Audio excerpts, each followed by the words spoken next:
Good morning, California, and welcome to a new day in redistricting. Hopefully, if you've been following along, we approved our maps yesterday unanimously, and they are online.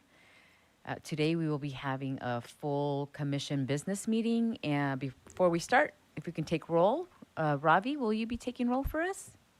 Yes, thank you, Madam Chair. Thank you. Commissioner Shari. Here. Commissioner Kennedy. Here. Commissioner Lamont. Here. Commissioner Sadwani. Here. Commissioner Sanai. Aquí. Commissioner Taylor. Aquí. Commissioner Toledo. Here. Commissioner Turner. Here. Commissioner Vasquez. Here. Commissioner Yee. Here. Commissioner Ahmad. Here. Commissioner Akutagawa. Here. Commissioner Anderson. Commissioner Fernandez. Presente. You have a quorum, Chair. Okay, thank you, Ravi. Appreciate that. You're welcome. Let's see. So it's a regular business meeting today. The agenda has been posted, and we will just run through the agenda and my fellow commissioners. It's been an emotional last, month and a half, 2 months, year and a half, however long we've been here, but we made it. We locked it in last night. So congratulations to all of us. And with that, we will be going to the director reports. I don't know if we have any director reports today. Do we have any director reports? Executive director, none of this. We'll just actually go through all of them. Thank you. Thank you. Good morning, commissioners. Good morning, California. I wanted to thank you all, the commissioners, for all your hard work in deliberating and getting to the unanimous approval last night. Really appreciate that. I know that we will have some additional meetings coming up in the next couple of days, as well as looking forward to January and thereafter. So I kind of wanted to put on your radar for today that we will be, I will be presenting a draft of different meetings for January. And I believe that the Lessons Learned Subcommittee will also be discussing or presenting some possible dates. But I wanted to make sure that we got something on the calendar moving forward so that we can kind of plan ahead. I know all of you have very busy schedules, and I want to make sure that you have that time allotted. I also want to mention how hard it is to talk in these masks, that the Bagley Keene is going to, the exemption for the Zoom meetings and things of that, not posting of the location of the meetings, that all has to change come end of January. So in February, we'll have to meet at a location that will be advertised to the public. So those will take on additional logistics for the staff. And I just want to make you aware of that, as we'll be looking for a location to have future meetings. So with that, I know there are probably other administrative things that you'd like to talk about. I don't have a whole lot to share with you at this point. I know some of the committees will be discussing some of the additional items today. Thank you. Okay, thank you for that. And in terms of the Bagley King exemption, I do recall, or it is appropriate, I believe, that if, let's say we have a meeting here or in Sacramento, you disclose what the place is. If there's others in others locations and there's a public opportunity for public to meet, they can meet there as well. You could actually have an agenda that may have multiple locations. I believe that was done by the prior commission, and that might be something that we should look into that may be convenient for the majority of the commissioners. So please keep that in mind as well. Let's not just isolate it to one location and have that be the required, because the intent of having future meetings is to get as much participation by the commissioners as possible. So that's something we really need to look into and be aware of. And then you mentioned the future meetings. Were you going to send something out? I guess I didn't understand what you were talking about. Are you going to propose the meetings right now, or? Oh, not today. No, I don't have anything to propose today, but I will be sending something out for possible meetings. At this point, the only meeting that I have on the calendar is January 11th. But beyond that, I have not scheduled any additional dates. Okay. I would recommend, not knowing what's going to happen in January, and now that we will adhere to the 10 or 14 days, whatever the requirement is. I would recommend that we put, maybe once a week, put a date as a placeholder in case we need it for whatever discussion. Yeah. So hopefully we can discuss this further next week on the 26th during our meeting, and we can finalize that so that it's on everyone's calendars, and it would be a TV date in case we need it. It's better to have that than not have one and need it, and then we can't meet. So, any questions? Oh, Commissioner Ahmed. Thank you, Chair. I just wanted to inform everyone, too, that Commissioner Yee, as the incoming Chair and Vice Chair, have met about our future meetings. We agree that we should probably have something on the calendar for at least once a week, given the many items for our organization that are upcoming, right? We have to figure out budget needs for the coming fiscal year. We have to figure out how to, move forward with our organization, given that we did have many resources to complete the major task at hand. But now, as we approach this new phase of our commission, we want to make sure that we have ample time to discuss how to move forward. So, and then also you did mention that we are back to that 2-week posting period. I will be checking with council if that's 10 days versus 14 days and getting some clarity on that. And then once we have that, hopefully we'll get some dates on the calendar. Thank you. Thank you. Commissioner Sadwani? Yeah, I would just please ask, the sooner the better. I think we all know this, right? Many of us do have other jobs and that we have been putting on the back burner to some extent in order to do this work. So, yeah, the sooner the better. Or if we can even just lock in like every Monday of the month or something, I think that, or every Friday, that would be helpful just for planning purposes. Thank you. Thank you. And if you have any recommendations also on specific dates that would work better, that I'm sure that Commissioners Ahmed and Yee would be welcome to that. Commissioner Yee? Yeah, the sooner the better, absolutely. It gets a little tricky, though, because one huge variable is lawsuits and how much we may or may not need to meet to handle what may come our way. We may end up agendizing many more days than we think we'll need, but just because we have to agendize them ahead of time just in case we need them.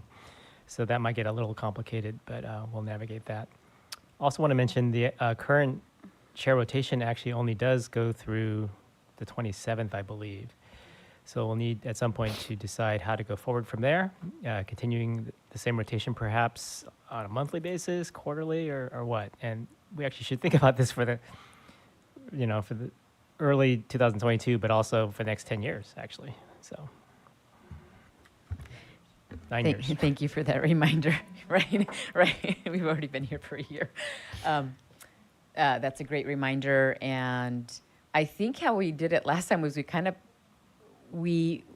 played it by ear in terms of what was coming up. And when we got to the visualization, we realized that maybe we shouldn't go as long because it does become overwhelming. So I think it does depend on what's coming up, and it might be weekly, it might be monthly, it might be quarterly, but I appreciate your flexibility in working with that schedule, Commissioner Yee, so thank you so much. Any other questions? Oh, Commissioner Vasquez. Yes, thank you. I was wondering if, I know there was a lot of necessary urgency around bag leaking exemptions, and even advocacy from our commission around exemptions, especially for folks who aren't able to travel. And now that we're picking up more hours back on our full-time jobs for many of us, it's going to continue to be a little tricky. So just wanted to put on this commission's radar that I am very much open to sort of leading exploration of sort of ongoing exemptions or reforms to Bagley-Keene, especially in partnership with other disability advocates, because I know that they are also pushing for that as well. Thank you, Commissioner Vasquez. I did have that for discussion during 3A, the government affairs, because our subcommittee in the past, they had taken that on. So we'll discuss it then if that's okay with you. Okay, great. Thank you. Commissioner Kennedy. Thank you, Chair. Yes, we should plan for the Bagley-Keene exemptions to end, but we should also be aware that they may have to be extended depending on the course of this new variant. I mean, it seems to be spreading even faster than the experts were saying 2 days ago. So, with consequences. So we need to be preparing for either alternative. Thank you. Yes, that's a good point. And plus, maybe there is an argument that allowing virtual does allow for additional participation in whatever process it is. So I think that would be for the grander goal. I would hope for us and also for all Californians is to encourage as much participation as possible. And maybe we can try to lead that effort in our lessons learned. Thank you for that reminder. Executive Director Hernandez. Yes, one last thing I wanted to mention before I close my report is I wanted to extend a thank you to all the staff for all their hard work. I know we're not done, but they have been working tirelessly to get public input into the database and taking notes and all the other things that go with that. So I wanted to say thank you to all of them. They've been tremendous, and I really appreciate them. Thank you. Thank you. Yes, that goes, yeah. That's from all of the commissioners to all of our staff. Thank you so much for ensuring that we're able to meet our goal, and you're just awesome. I don't know what else to say about that. Anything else, Executive Director Hernandez? No, thank you, Chair. Okay, thank you. Communications Director Ceja. Hi, Chair. Thank you so much. I actually have no report. I'm helping out my colleague who has no water or power at his hotel, so trying to take care of that. Wow. Okay. Well, thank you for that. Yep. Thank you. Outreach Director Kaplan. Oh, I'm sorry. Commissioner Kennedy. Thank you, Chair. I want to make sure that communications is on top of making sure that the public is fully aware of where we are in this process. The social media toolkit that went out for this week, I don't think was built on the idea that we would vote yesterday, and I really want to make sure that we're not putting out information for the public that is not reflective of where we truly are in the process. Thank you. Thank you. And I do know that there was a press release that went out yesterday informing everyone where we were and that we we passed our final maps, adopted them. Anything else? Okay. Outreach Director Kaplan. Just also have a very brief report. Staff have been supporting diligently with the final report. So again, just really want to echo the thank you for all the work that they've all been doing to support with this. And just, that's it. It's funny you say that's it. There's so much more involved and then that's it. Yeah, so thank you so much, of course. And they're listening to our meetings and making notes and ensuring that it's all documented. So thank you so much to everyone. 2D, Chief Counsel's report. Mr. Payne?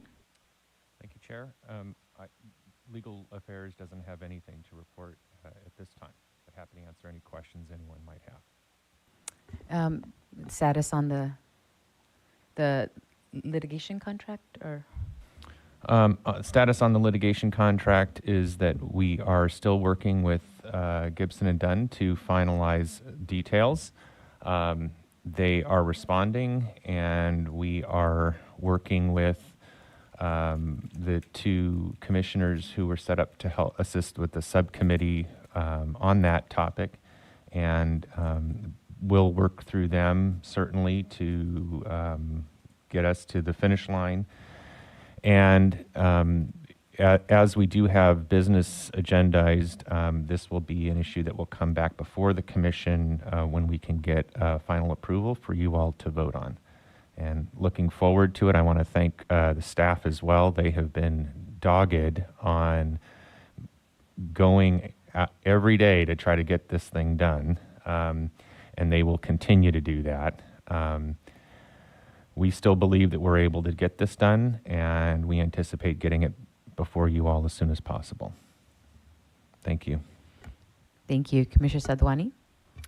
Thank you, Chief Counsel Payne. Is there any more specific timeline that you could provide us? The idea that conceptually was that they would be on board for the after we've litigation. adopted the maps, and we Yeah. have adopted the maps. They are not certified. I understand that, but we're pretty darn close. Yeah. So as the commission's aware, we do have the stormwater litigation contract, and that is ready. So you do have litigation counsel. What we are still looking for is to finalize the Gibson and Dunn contract. And right now, it seems like we are at the point where we are trying to finalize what's in the most recent version of the back and forth negotiating details between one side of the contract and the attorneys on the other. But both are in communication, which is very good. And I think once we get a meeting of the minds, we will be done. They have indicated to us that they really want to get this contract done. And right now we're looking at the right versions and the right verbiage that will work. As you'll all know, the contract process is not one of those where once both parties sign on the dotted line, it's done. There is a subsequent process where it has to go through the Department of General Services, and they have a review process. And so to anticipate that, we are currently coordinating and bringing in DGS now, so that we are not waiting and hoping that they are going to be on board with whatever we're able to finalize. We're trying to be proactive about this so that it is not further delayed. So we have brought them in on the process now to make sure that whatever we agree to now isn't something that they are going to have a problem with down the road. So that is also unfortunately part of the process. Did you have any follow-up? Yeah, two things, right? So one, it's a holiday week. Is that going to impede our ability to finalize this contract at all? And two, I so appreciate all of the time and effort that's gone into this. And I actually love that that there's so much attention to detail, because I think that's probably what we're going to need. But given that you've been coordinating with DGS, do you have any sense of how long, after the contract is finalized with Gibson Dunn, how long that would also take? I don't know how long it would take. It would probably, my guess is at least a couple weeks, because the DGS contact that we are speaking with is DGS legal, and there's an administrative process that it goes, but of course it goes through DGS legal. So the fact that they've already been intimately familiar with it should speed up that process. We are fortunate enough that the DGS contact we do have is familiar with the Redistricting Commission, is familiar with the timelines associated with the Redistricting Commission, and so is cognizant of that and tries to move things along given our independent nature of the commission. So that is a positive piece of this. It is positive, but obviously you understand all of our frustrations with not having something in place, and we realize that it's not necessarily on you. It's the negotiations back and forth, and after a while, it does become exhausting, to say the least. Okay, because we're all exhausted right now, to be honest. And we do thank you for continuing to move this forward. Thank you. Anything else, Chief Counsel Payne? No. No, that's all I have. Okay, Thank you, Chair. Thank you. And with that, anything else for agenda item 2? If not, we will go to public comment on agenda item 2, please. Is it going to be Katie or Christian? I can help you with that, Chair. Thank you, Christian.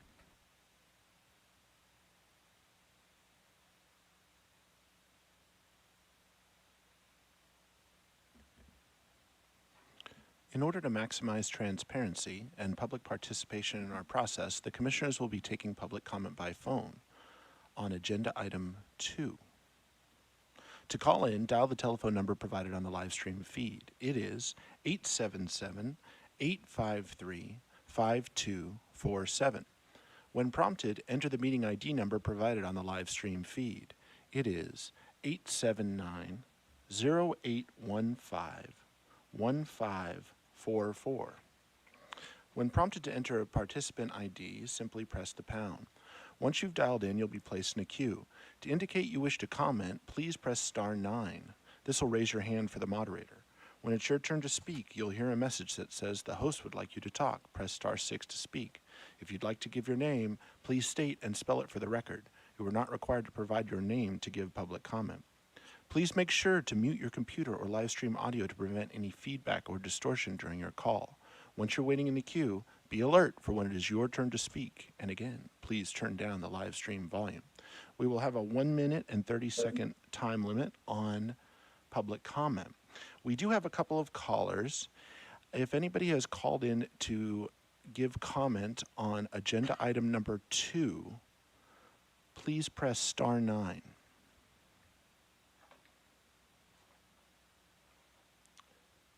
There are no raised hands at this time, Chair. Thank you, Christian. And we will just wait a little bit longer. And from here, we will actually go into the committee and subcommittee updates. And later today, at some point, we will have a closed session. And for that closed session, it will be related to personnel-related issues.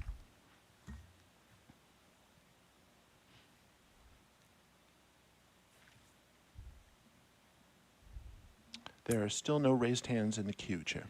Okay, thank you. Has it already gone through the live stream? It has. Okay, great. Thank you. So we will move on.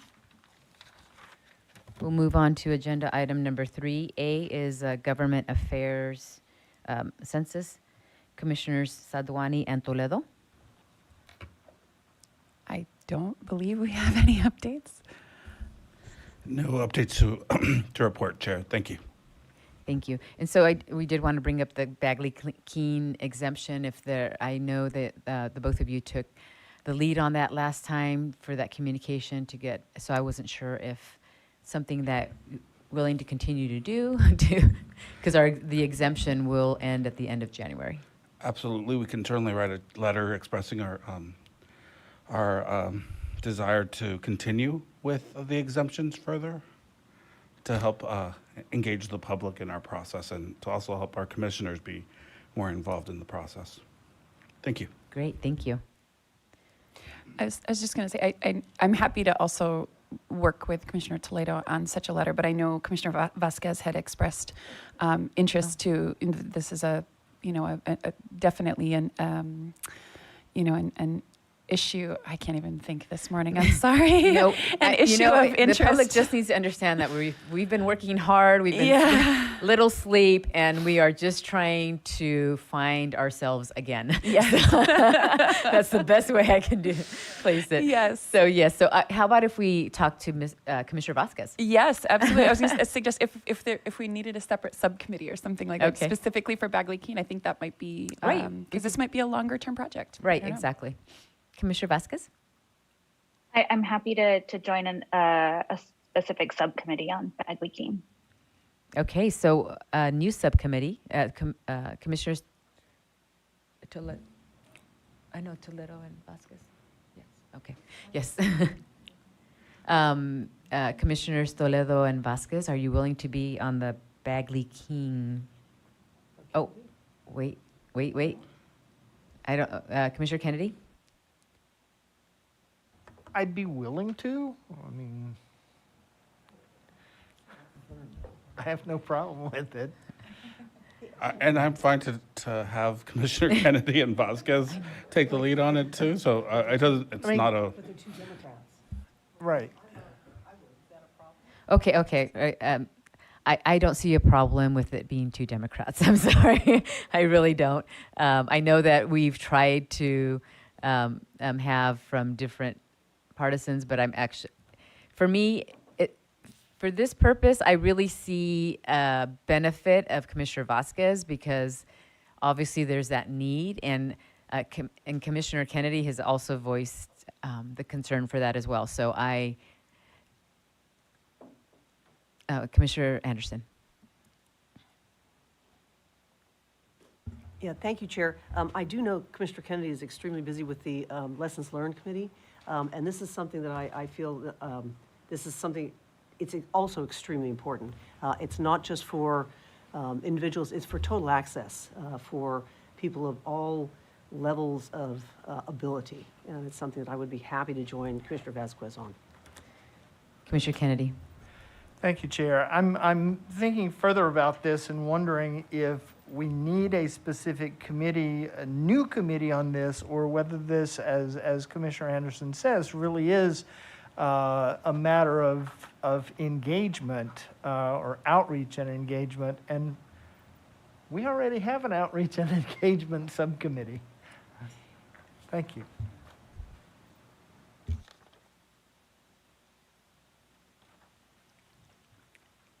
Commissioner Kennedy, I have a question for you. Commissioner Anderson said that you're very busy with the lessons learned. So is it something that you would want? I believe that it should be a separate subcommittee. It should be, see, I'm losing my train of thought as well. So it's something that's important, not just to this commission, but I feel for future commissions and any other organization or group that is under the Bagley requirements. I feel that it's bigger than just that. So I do feel strongly of having a separate subcommittee for this. So my question to you is, do you feel that you will not have the capacity to join in on this, to be part of a subcommittee? At this point, I believe I would be able to. Okay. And so with that, I thank you, Commissioner Anderson, but I will, Commissioner Vasquez and Commissioner We have the volunteers Kennedy. already, no problem. We're okay with that? Yeah. Okay. I see nods. So we're going to go ahead and establish a Bagley King.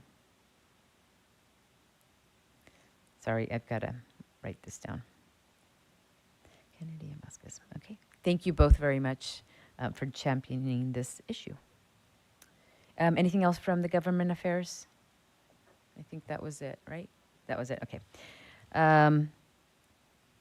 3B is finance and administration. Do we have anything from finance and administration? Commissioner Fornishari and myself. Thank you, Chair. Let's see. Just to let everyone know, the 27th will represent a transition for us from pre-map to post-map, and that's a funding transition.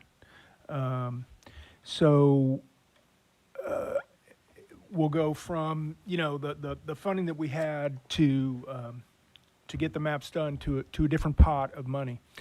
And we really need to wrap up the previous pot of money. So I'm just going to encourage us all to get those per diem and travel expense reports in as soon as we can. I know they take an awful lot of time to get done, but if we could get those in by, say, the 15th of January, that would be awesome. And what's that? Our expense reports, travel. The travel expense. The travel expense and the per diem. Yeah, exactly. We all feel exactly that way. But if we get those in, so we can get that wrapped up, it's, you know, so we can close the books on that chapter. So, thank you. Yes, and thank you for that reminder. I mean, that as well as our, what is it, per diem timesheets, if we can get those in as well. I forget what I was going to say. See, I'm losing it right now. I realize that some of the commissioners may not have gone through this process of filling out the forms, and, you know, more than willing to help out. If somebody wants to come up to Sacramento, I'm more than willing to spend the day sorting through probably a box of receipts and going through that process. That's fine, and we could probably work with Raul also to get that done. It is a process, and that's the process that the state government has. Commissioner Sinai and then Ahmed. Thank you, Chair. I have diligently been submitting right after each of our meetings, and I have yet to see a reimbursement check. And this all started, September, October? I mean, the amount of, it's added up. And I've asked staff over and over, and I've just gotten, we're looking into it, but no confirmation, no, did I do something wrong? No, nothing. And it's getting to the point where it's getting to be a financial burden. Thank you. Executive Director Hernandez, please follow up. I would like a response by tomorrow for all of the commissioners in terms of the status of their claims. And not only that, we also have staff that have also traveled with us, and they also need to be reimbursed because it does become a financial burden. It's our out-of-pocket costs for some of it, and it's never fair. I mean, early on we were told 30 days. It's been beyond 30 days. So by tomorrow, I believe that is a fair time frame considering how long staff and commissioners have had to wait. Thank you. Commissioner Ahmed? Thank you, Chair. And then to that point, in terms of submitting reimbursements, in my conversations regarding lessons learned and future meetings, I think it would be very helpful if we had a very clear picture of what our budget looks like, so we can plan accordingly for our January set of meetings. And hopefully Commissioner Yee comes out with a chair rotation that retires me very soon. I would say don't count on it, but okay. Wishful thinking. Yes, that's a great reminder. That is something that is on something that Commissioner Fernashari and I will be tackling in January along with Executive Director Hernandez, is to determine what this commission, what it's going to look like for the next 9 years before it's handed off to the next commission, and then plan accordingly in terms of the budget process.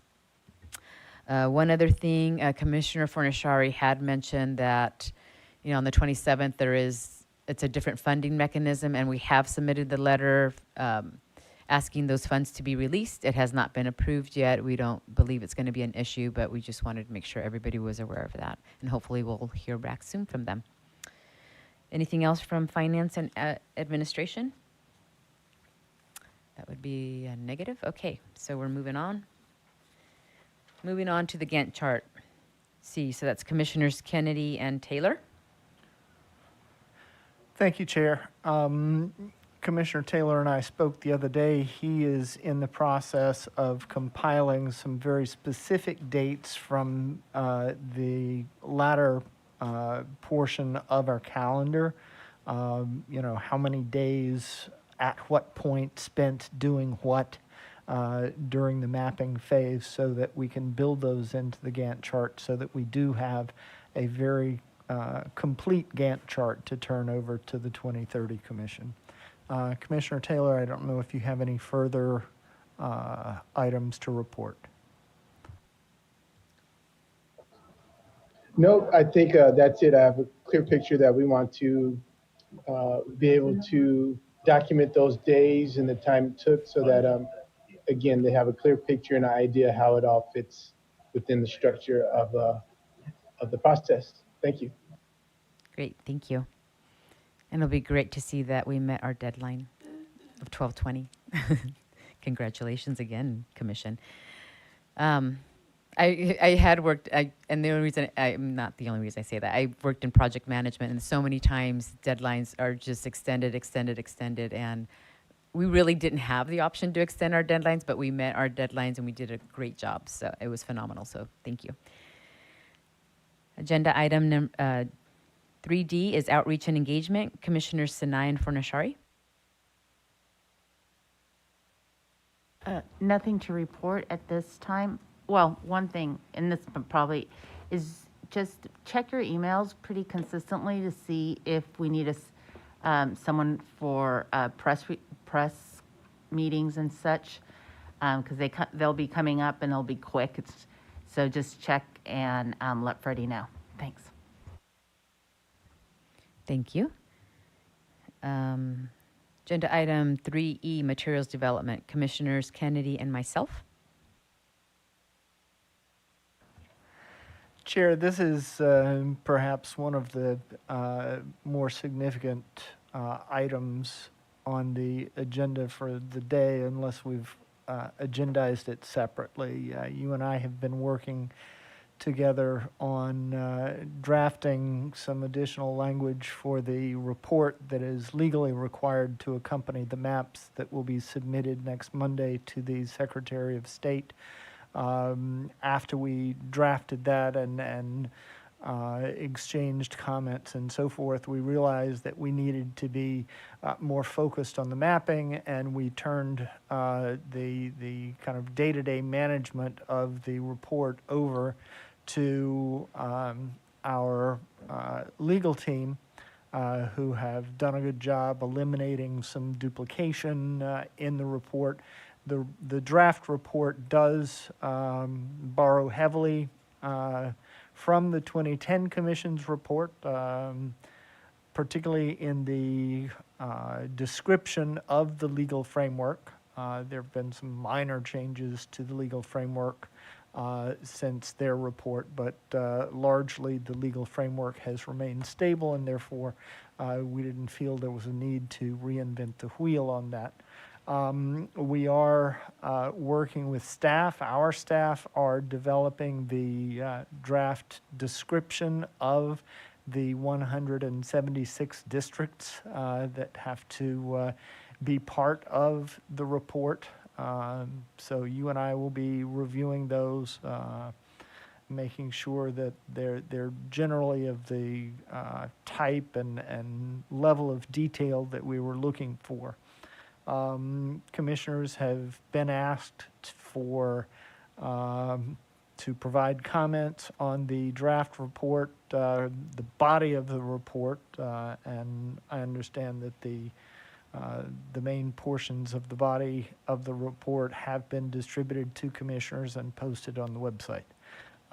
We still have a tight timeline to adhere to, so we do need colleagues to review that report and get back to us as quickly as possible with any comments. Thank you. Thank you, Commissioner Kennedy. Yes, and as Commissioner Kennedy said, it has been posted and it has also been sent to all of the commissioners. And I know this will greatly sadden all the commissioners, but I do not plan to meet tomorrow, have a meeting tomorrow, or I know, oh, everybody together, oh, right.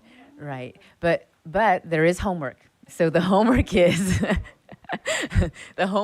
to please, excuse me, review the draft report and submit any comments to our Chief Counsel Payne by the end of tomorrow. So no meeting, but you get to read a report. I believe that's a great trade-off.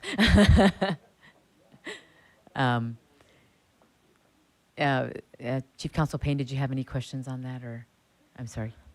No, thank you, Chair. Okay. I'm sure I will hear from the commissioners. Yes, because as Commissioner Kennedy mentioned, we do have quick turnaround.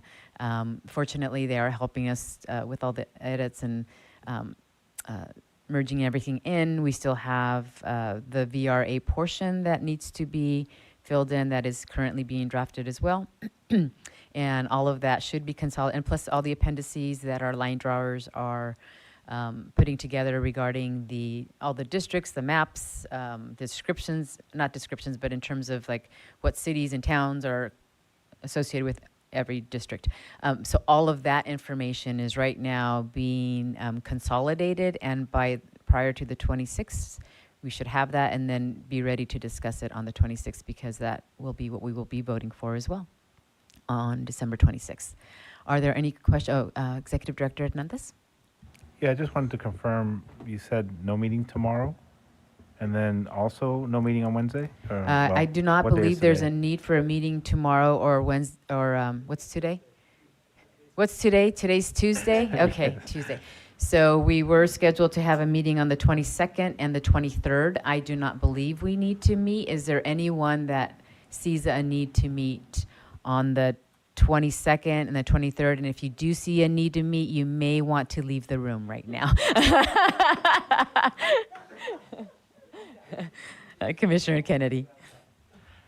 Chair, I just want to ensure that we are fully compliant with the legal requirements. We are in a 3-day public comment period on the draft maps, and I just want to check with council and understand what the requirement is and ensure that we are meeting it as far as our receiving public comment during that 3-day period. Thank you.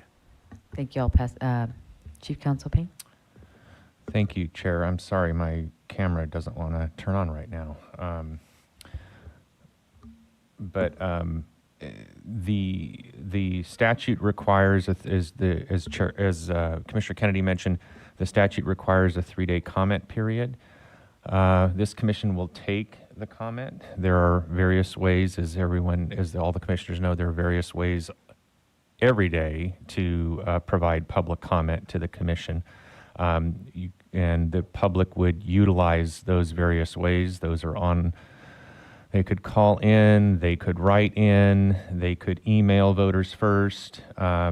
The additional way of having a commission meeting is, again, yet an additional way to provide public comment. But as all the commissioners are aware, and I'm sure the public is aware, that is not by far the only way to provide public comment. Thank you. Thank you. Commissioner Kennedy, anything else? Yes, and this goes back to my earlier point to Director Ceja. Does the social media toolkit that was sent out for this week highlight that, and that comment is going to have to be made through the online channels rather than participating in live meetings? And if not, I would ask that the social media toolkit be replaced by a new one that would need to go out urgently. Thank you. Yes. Executive Director Hernandez, can you please ensure that that's happened? And then I hope Communications Director Ceja, if we can please get that out as soon as possible in terms of the various ways that the public can submit their public comment to the commission. Okay, thank you. Anything else for materials, Commissioner Kennedy? You're doing a Taylor. That's the only reason I was asking. Thank you. Okay. Our next subcommittee is website, and that's Commissioners Kennedy and Taylor. Thank you, Chair. Our focus over the last few weeks has, of course, been on the mapping. But now that we are back to business, Commissioner Taylor and I will be reviewing the website again, and I know that one of the items that needs to be added to the website is a tab specifically on the final maps and final report accompanying the maps. Thank you. Great, thank you.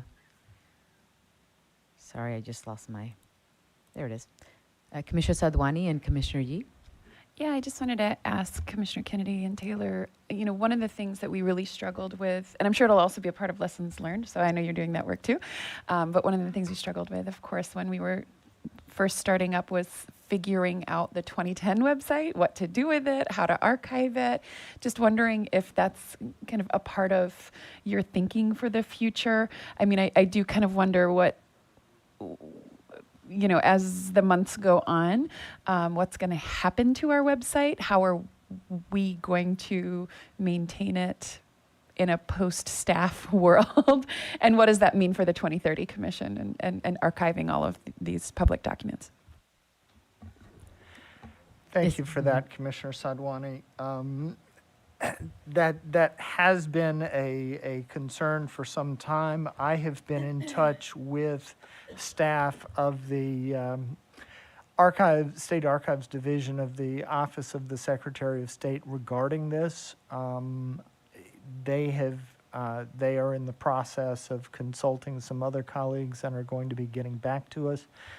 This was around the time, you'll remember, when I had gone online to the Wayback Machine, archive.org, and found a fairly good iteration of the 2010 Commission's website.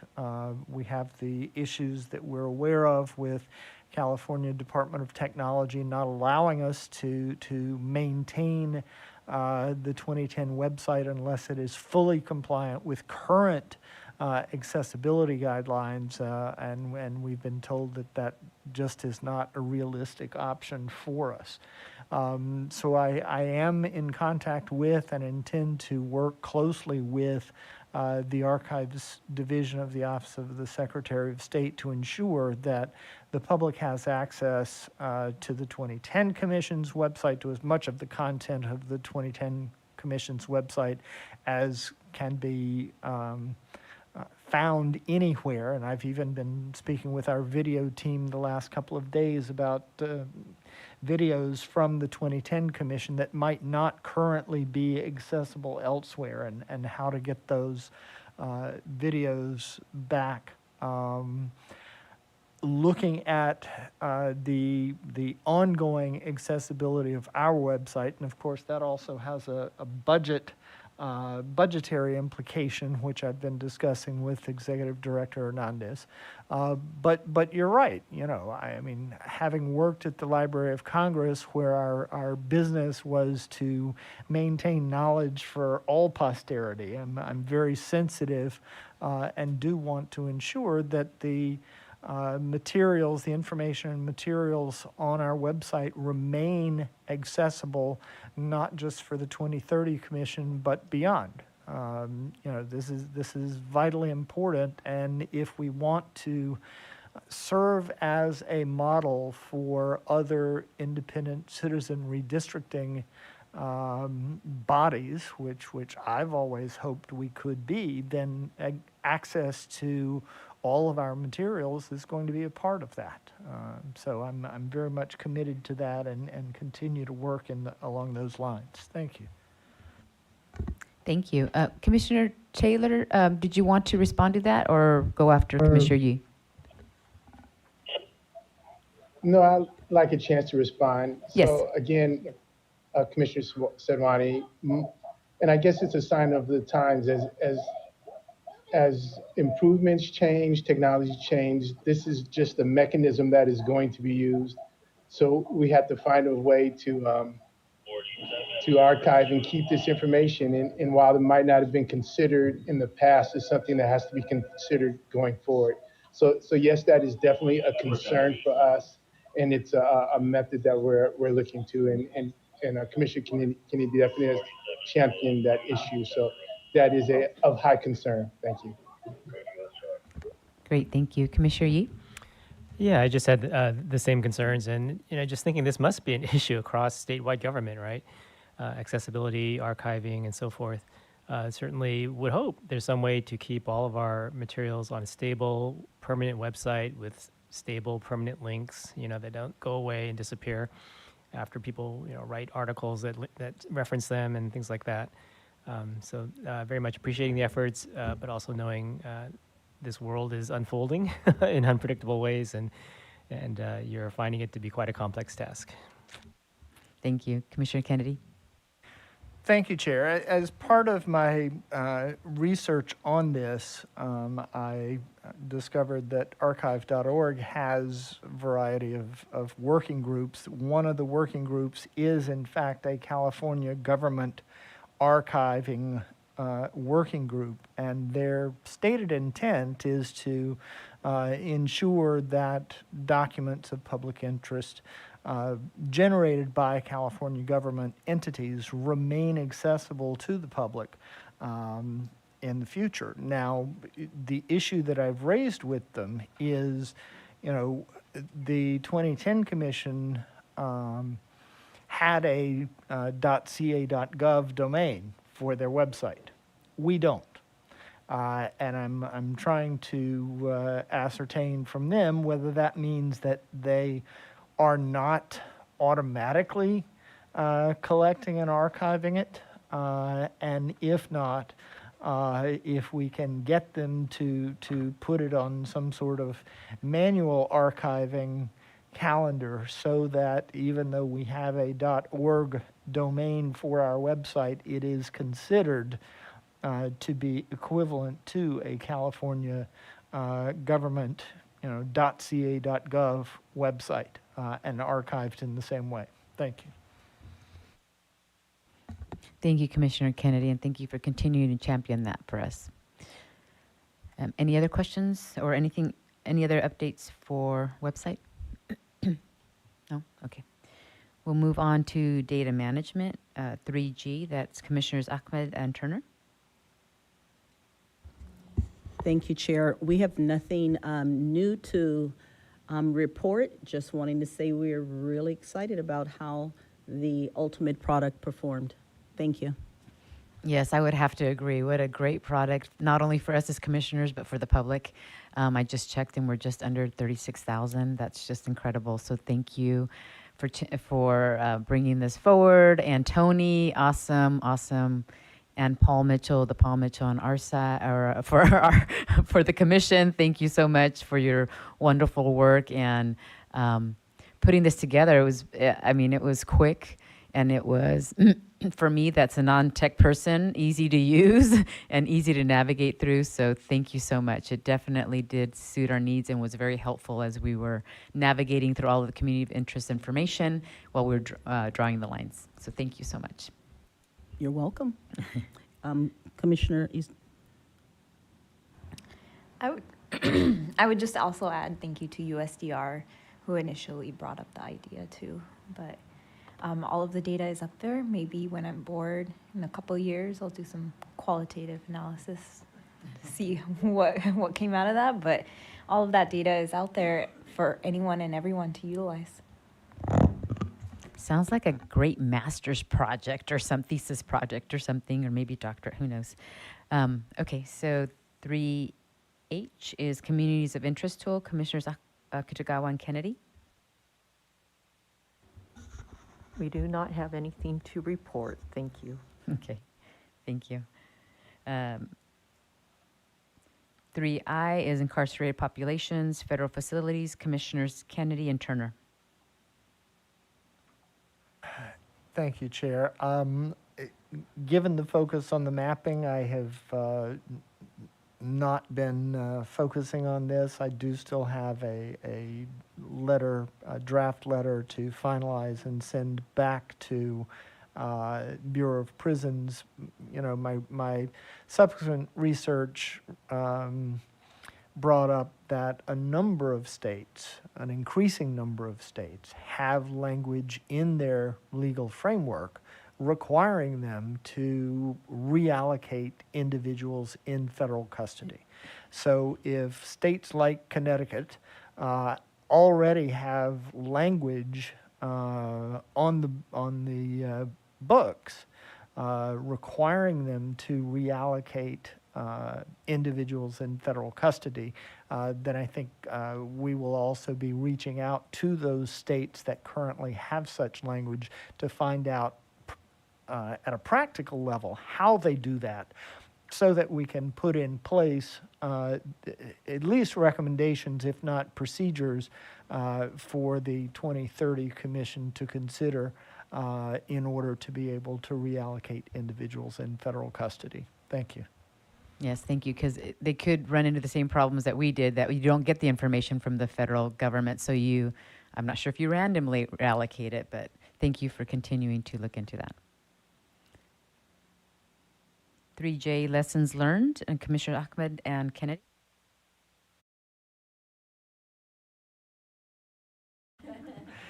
Lessons learned. Okay, so this has been my campaign almost since day one.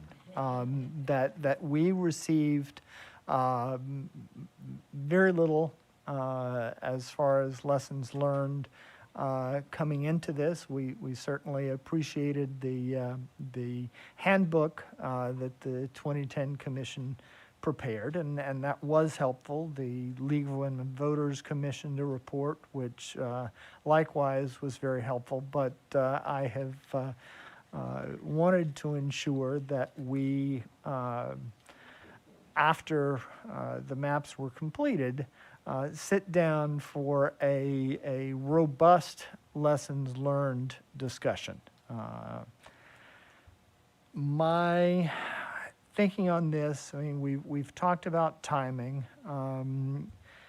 We've been working on an outline. We've certainly been receiving individual items from individual commissioners, but we've been working on putting together an outline, a comprehensive outline of what we might want to or be able to discuss. So we are currently, given the Bagley-Keene meeting exemptions, we are looking at possibility of holding that event beginning on the 18th of January. That's the day after Martin Luther King Day. My initial thinking was to go for 5 days. In laying out the outline on an actual calendar template, it really does fill 5 days, and my concern is it doesn't leave adequate time for public comment during it. And I think that, you know, we do want public comment even during our lessons learned exercise. The other factor to be considered is that if we do this before the end of January, the litigation phase will not have ended, and we would need a second lessons learned event. So, you know, Commissioner Ahmed and I have been speaking with Executive Director Hernandez and thinking that the best way forward may be to go ahead with a 5-day event, 18 to 22 January, get as far as we can through the outline that we currently have, and then organize a subsequent event, which might possibly be, again, as much as 5 days, that would include the litigation phase. So that would be later next year. Hopefully within 6 months, hopefully before all of our staff is gone. But, you know, I want, and I hope the Commission joins me in wanting to ensure that we do learn as many lessons as possible from this process, that those are able to inform whatever legislation that we might propose. If you'll give me just a second, I will get back to where I was on my computer. We know that the legislature may not amend the chapter of the government code relevant to the Redistricting Commission unless all of the following are met. So, number one, by the same vote required for the adoption of the final set of maps, the Commission recommends amendments to this chapter to carry out its purpose and intent. Number 2, the exact language of the amendments provided by the commission is enacted as a statute approved by a 2/3 vote of each house of the legislature and signed by the governor.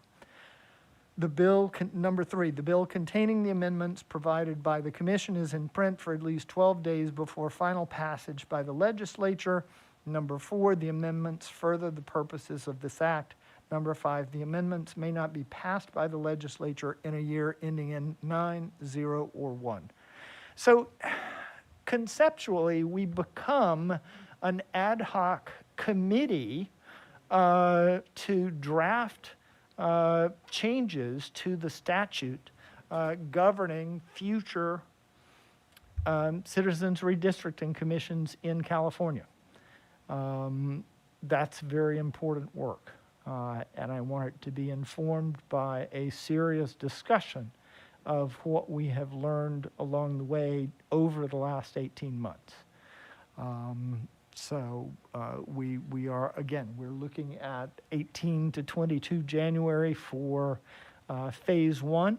That will include opportunity for the public to weigh in on the lessons learned as well, offer their suggestions for changes to the government code that we might consider putting forward to the legislature.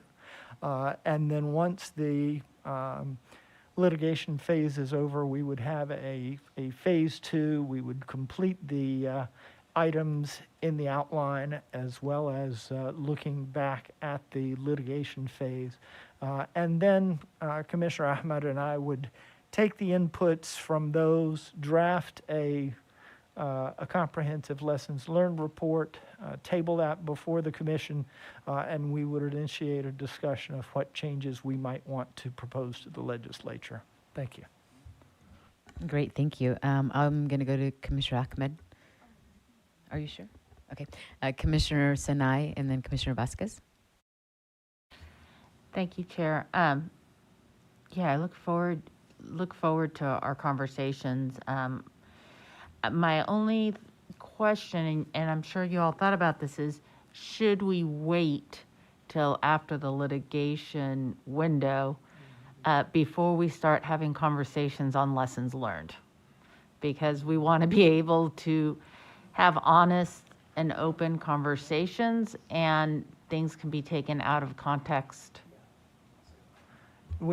Commissioner Ahmed and I have been discussing this with Chief Counsel, and while we're tentatively looking at the 18th to the 22nd of January, that could change based on outcome of our further discussion of that precise question with Chief Counsel. So we will keep you posted on that. Thank you. Commissioner Vasquez. Yeah, thank you so much for putting together this proposal. I am very excited to sort of dig deep and do the analysis to figure out how we can improve all of these processes and structures that we set up.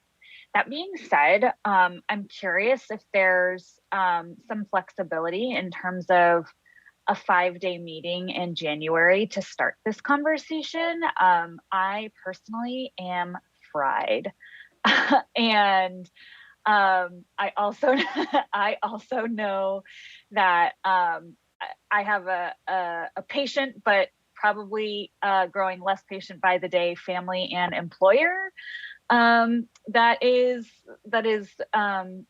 getting 5 days in a row or even 4 days in a row in January will be not impossible, but difficult on everyone, at least in my circle. So, maybe we could do like a 2x3 or something like that.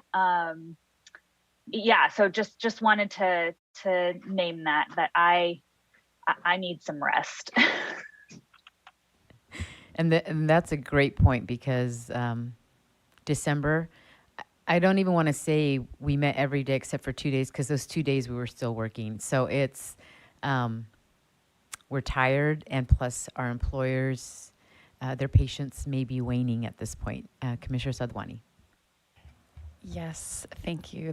Thank you, Commissioner Vasquez, because that was going to be exactly my point. I'm not sure if my children even know my name anymore.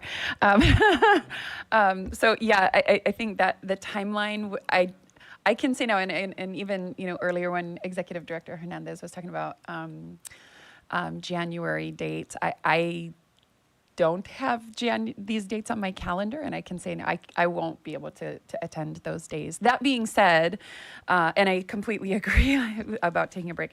That being said, I do think this is a super important conversation. I'm kind of with Commissioner Sinai that it might be better after the litigation phase. I see all of the pieces that are being written about our work, right? And I think it's extraordinarily exciting because we finished on time, we had a unanimous vote, and I think all of that ended up going very well. But almost every article that is written is about, it was such a messy process. And all I can think of is, well, obviously, right, we are 14 people who are thrown together with zero support from the state of California, besides a budget that we didn't even know how to handle or do anything with, right? So of course it's messy. Of course we need to have this conversation. And if commissions are the future of California redistricting or even national redistricting, these pieces need to be figured out because that portion of the system was extraordinarily challenging. And so of course it was messy. So, I can't do those days, but I completely support that this conversation needs to happen. And I am in full agreement of that, but perhaps it happens, I don't know, in February. Right, or perhaps it happens with a subcommittee like of 4 or 5 that can maybe dedicate quite a bit of time to this initially, and then we bring it forward, and then we add to it. So that's a possibility as well. Commissioners Toledo? Yeah, just just thinking about how we engage the public in this process, and of course, I would want the most public participation and involvement, engagement in this process as possible, and that's probably through, as our Bagley-Keene waiver goes away, it probably is more through an online, through the Zoom process rather than in person. But certainly, I would want to make sure that we capture the information that we've learned through the process. Not sure when. I think certainly Commissioner Sidwani brings up some great points. And to the point about an unusual process, it's an unusual process because we're 14 citizens of California. We're not government bureaucrats. We're not, but certainly had very good advice and were fully compliant, while also being unusual and adapting to the 14 of us so that we could collaboratively, because I think that's another unusual aspect in this society now, where there's so much polarization, where we could come together, learn one another, personality styles, be able to be able to create a space where we could collaboratively use a consensus-based approach to redistricting, and that may look unusual to some folks on the outside, but it was really pretty. It worked for us. It may not work for other commissions. It may not work for other people. It worked for the 14 of us, and luckily we had strong legal support. Thank you, Anthony. And and to help us make sure that it was fully compliant. And so I just wanted to say that. And I'm sure that any process that we do with lessons learned would be fully compliant as well. Thank you. Thank you, Commissioner Toledo. I have Commissioners Kennedy, Turner, and Akutagawa. Oh, and Anderson. Thank you, Commissioner Sadwani. Thank you, Commissioner Toledo. Great points. One of you'll recall that a few months back we did kind of an interim lessons learned, and I may have said at that point, I've done some work in public opinion research and drafting a handbook, an in-house handbook for public opinion research, including focus groups. And one of the things that is very important to keep in mind, and one of the reasons that I wanted to proceed with that preliminary lessons learned exercise was that memories begin to fade. No matter how good your notes are, memories begin to fade. And one of the cardinal principles of public opinion research is you definitely want to get those memories before the 6-month point. If you go much past the 6-month point, you really start losing the depth of some of those memories. So, certainly happy to look at later dates. Acknowledging, the issue of waiting until after the challenge period is over might enable us to do it all at once rather than in multiple goes. I think the idea of a subgroup that would be, agendized and publicly accessible and so forth is certainly a good approach to consider to this. So yeah, thank you for this discussion. Look forward to more of it. Yes, and I do agree that memories do wane, although I still remember the child labor, so that's not waned. Commissioner Turner. Thank you, Chair. Exactly the point I wanted to make. I certainly understand the amount of hours and the time, and my board has been phenomenal and supportive family and all of those other piece parts. I'm concerned about pushing it off too far. Prior to Commissioner Kennedy speaking, that was my thought exactly. Over time, I think the passion wines, I think the feelings, the specifics of why we did what we did, and I think it just needs to, we need the rest, I need the rest, and it can't go out too far. And I'm not a fan of the subcommittee either. I think over this last 18 months or so, we have learned each other's personality. We've learned what's important for each person and what have you. And I think it's the combination. I think it's the mix that has made a difference and that has helped this commission to be successful, where in many other states, quite frankly, they have not been. And I think when we start meeting as a subcommittee, I think the end result or product can begin to take on a certain shape that may not go that direction if others were not present. And I don't mean contrary, I just mean that it won't be as filled out, it won't be as vivid and colorful, it won't represent all of the piece parts. And of course, once a report or once the subcommittee's work is done and you look at it and it's kind of like, I might have would have said, but I'm not in disagreement, so I'll just let that be. No, you've lost out on important parts of what could have been shared. And so just wanting to name that I don't support for this portion any subcommittee work. I think we all need to be at the table when we have the discussion.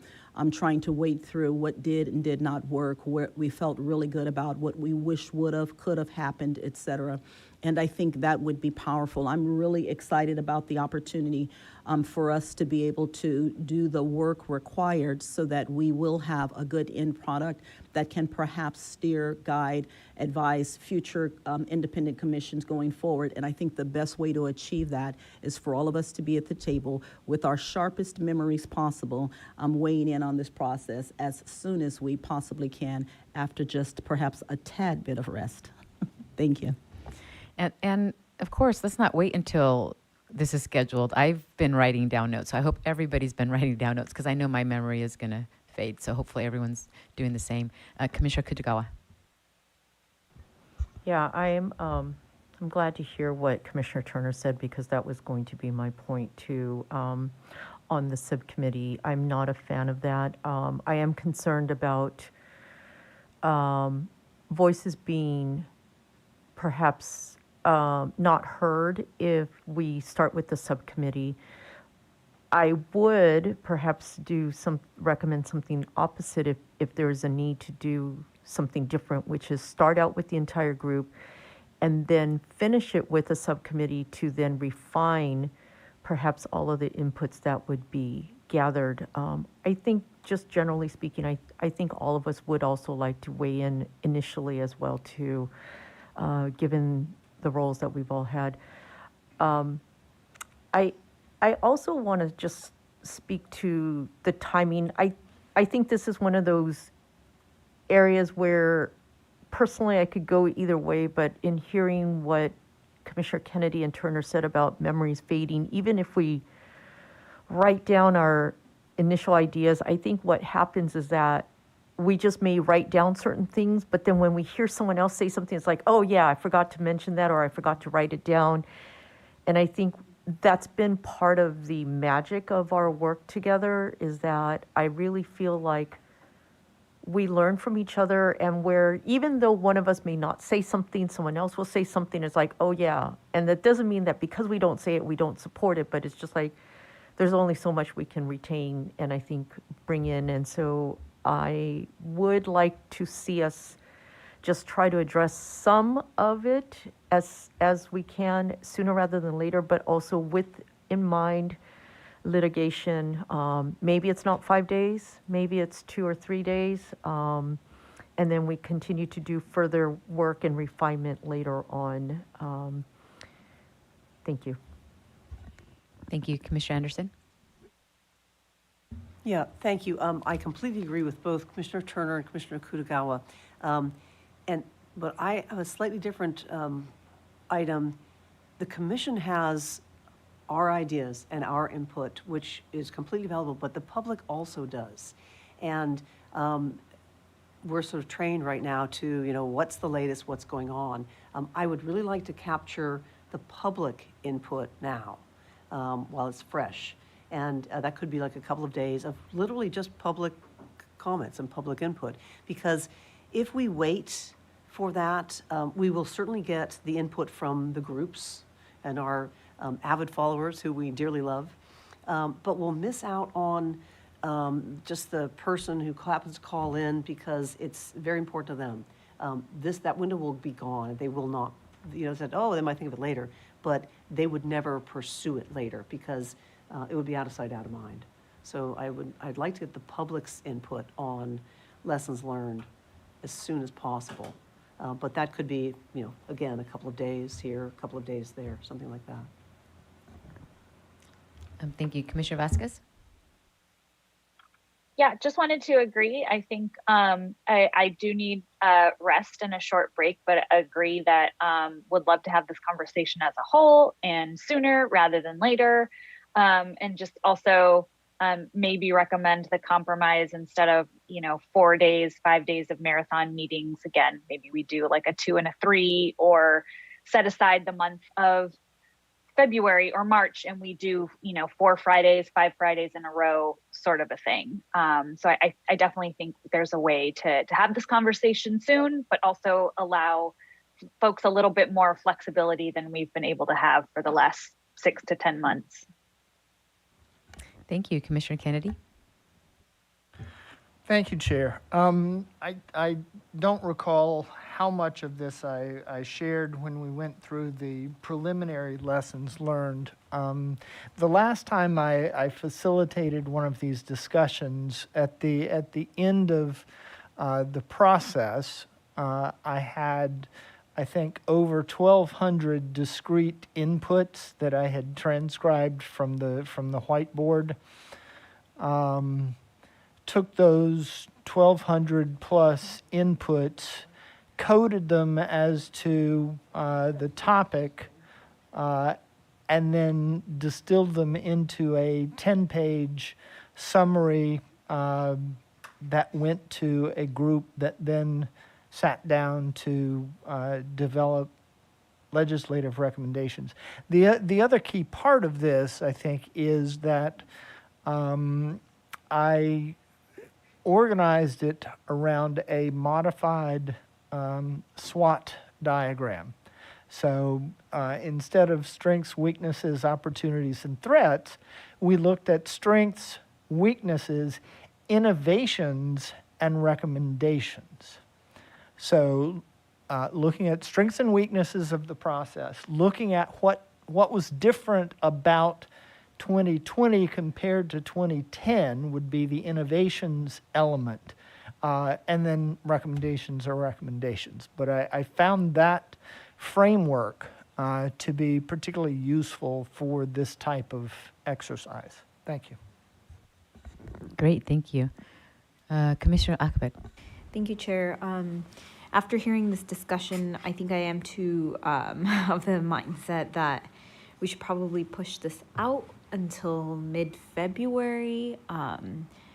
Thinking about, you know, the middle ground between the 6-month mark of memory fading as well as taking into consideration our litigation phase, which not only, you know, interferes with our lessons learned activity, it's just going to be additional work that we have to prioritize ahead of lessons learned, if I'm going to be quite frank.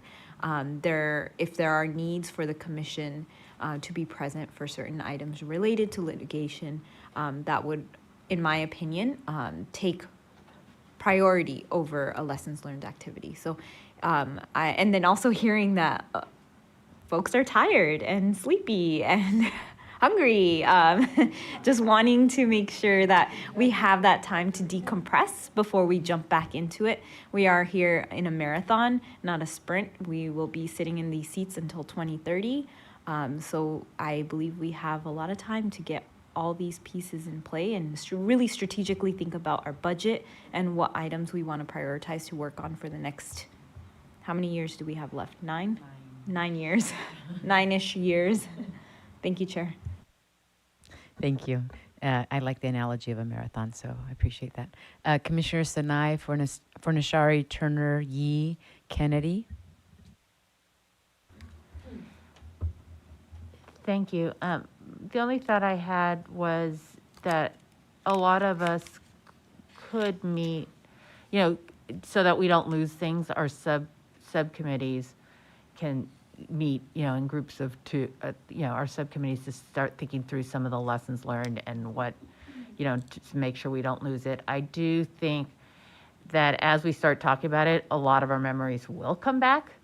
And second, on public, I would love to get the public input, and I've been saying this, I think we need to use more of a survey tool versus our usual public comment line. I found that when you create a survey tool, and if you get the right partners to get it out, you can actually collect a lot of information and make it simple. My fear of opening up the lines to say, hey, we want to hear from you, what worked, what didn't, is what's in people's minds right now are the maps.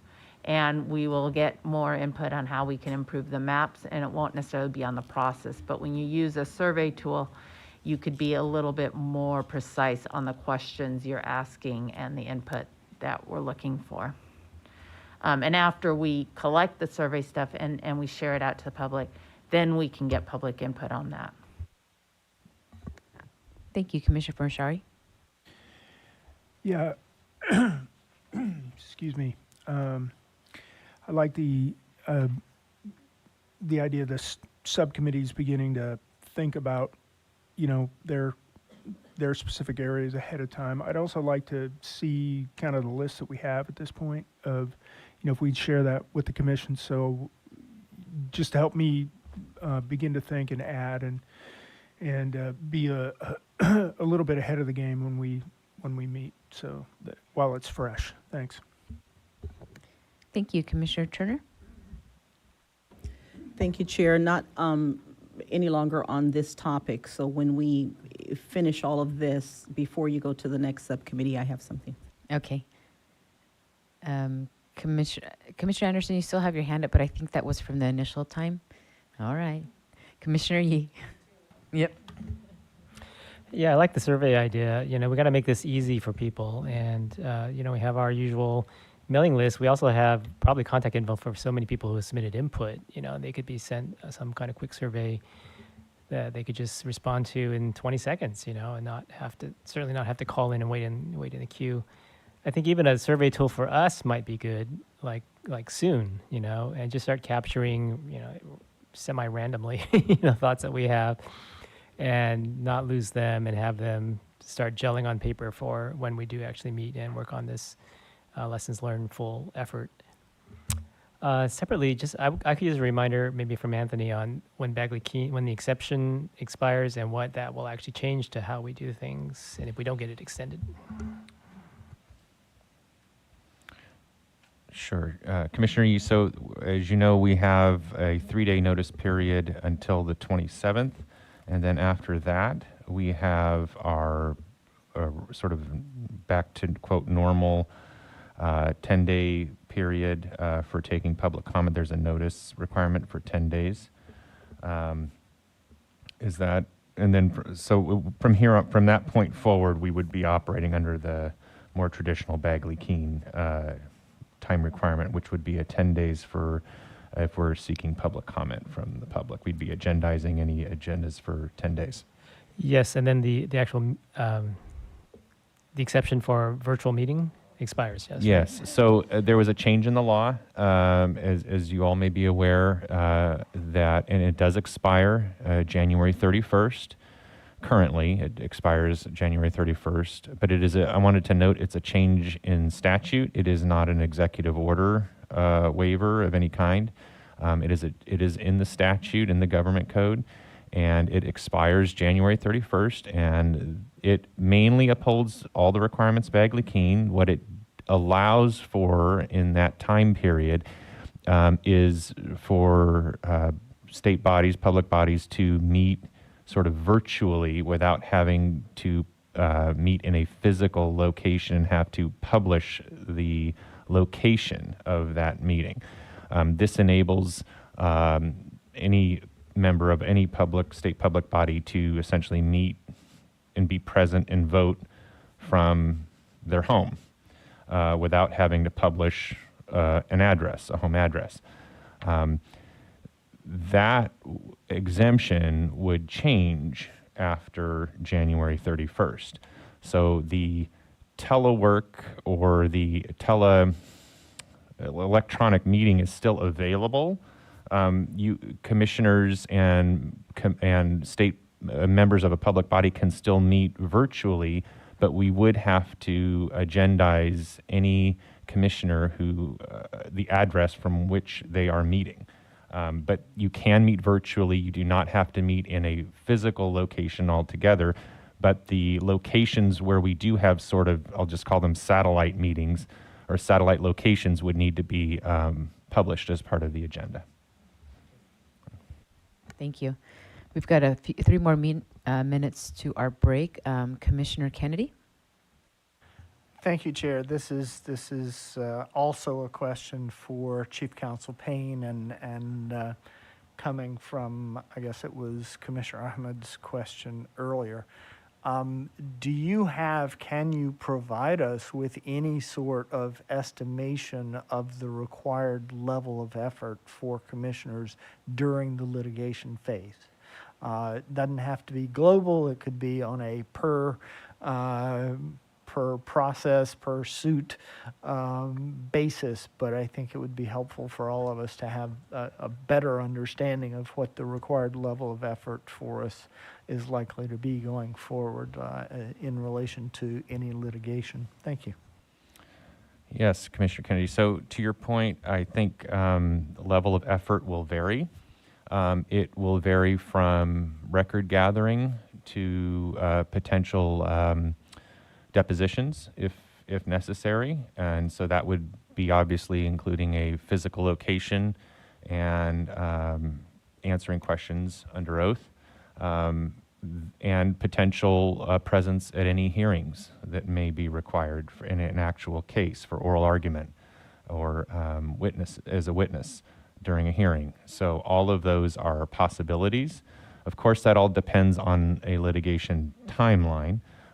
Typically, you have a document gathering phase, and then you might have an investigatory phase where could be the depositional piece, and then you have the hearing phase or witness phase, and then you have a decision that's issued. So from a time perspective, it probably grows and increases as the process proceeds. So I hope that's at least an overview and is helpful for how time-consuming that process could be. Thank you. We have 1 minute. Commissioner Ahmed, should we wait or do you want to go? It's going to be a wrap up. There you I think I heard that, we all want to meet on lessons learned.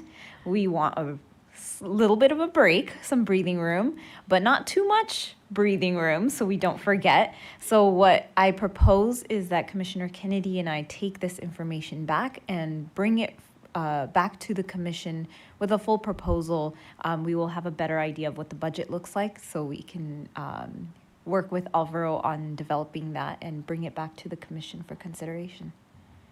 Thank you.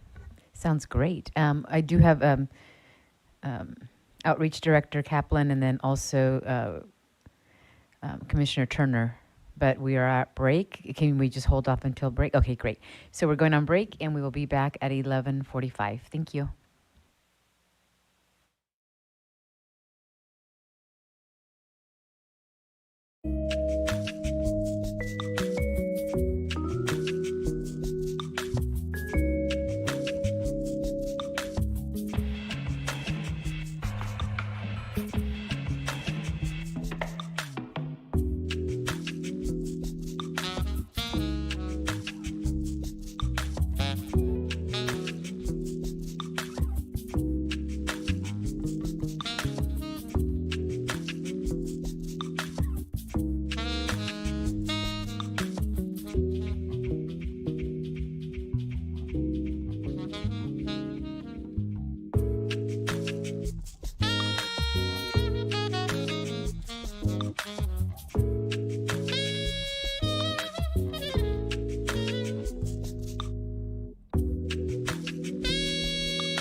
welcome back, California. We were in the middle of our lessons learned, 3J, and we were going to talk with Outreach Director Kaplan.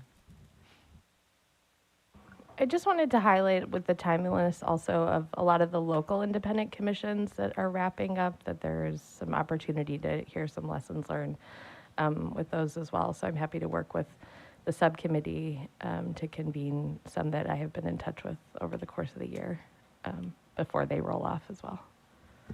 Thank you so much. That's actually a wonderful addition to the lessons learned, because I think we could probably learn from each other and how to go forward, and maybe some better collaboration and for the 2030. That's great. Thank you. Anything else before we move on with Commissioner Turner?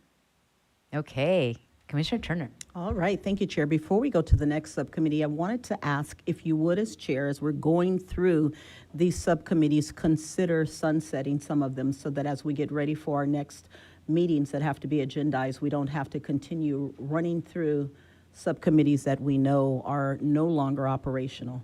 And for sure, I think we're ready to sunset data subcommittee.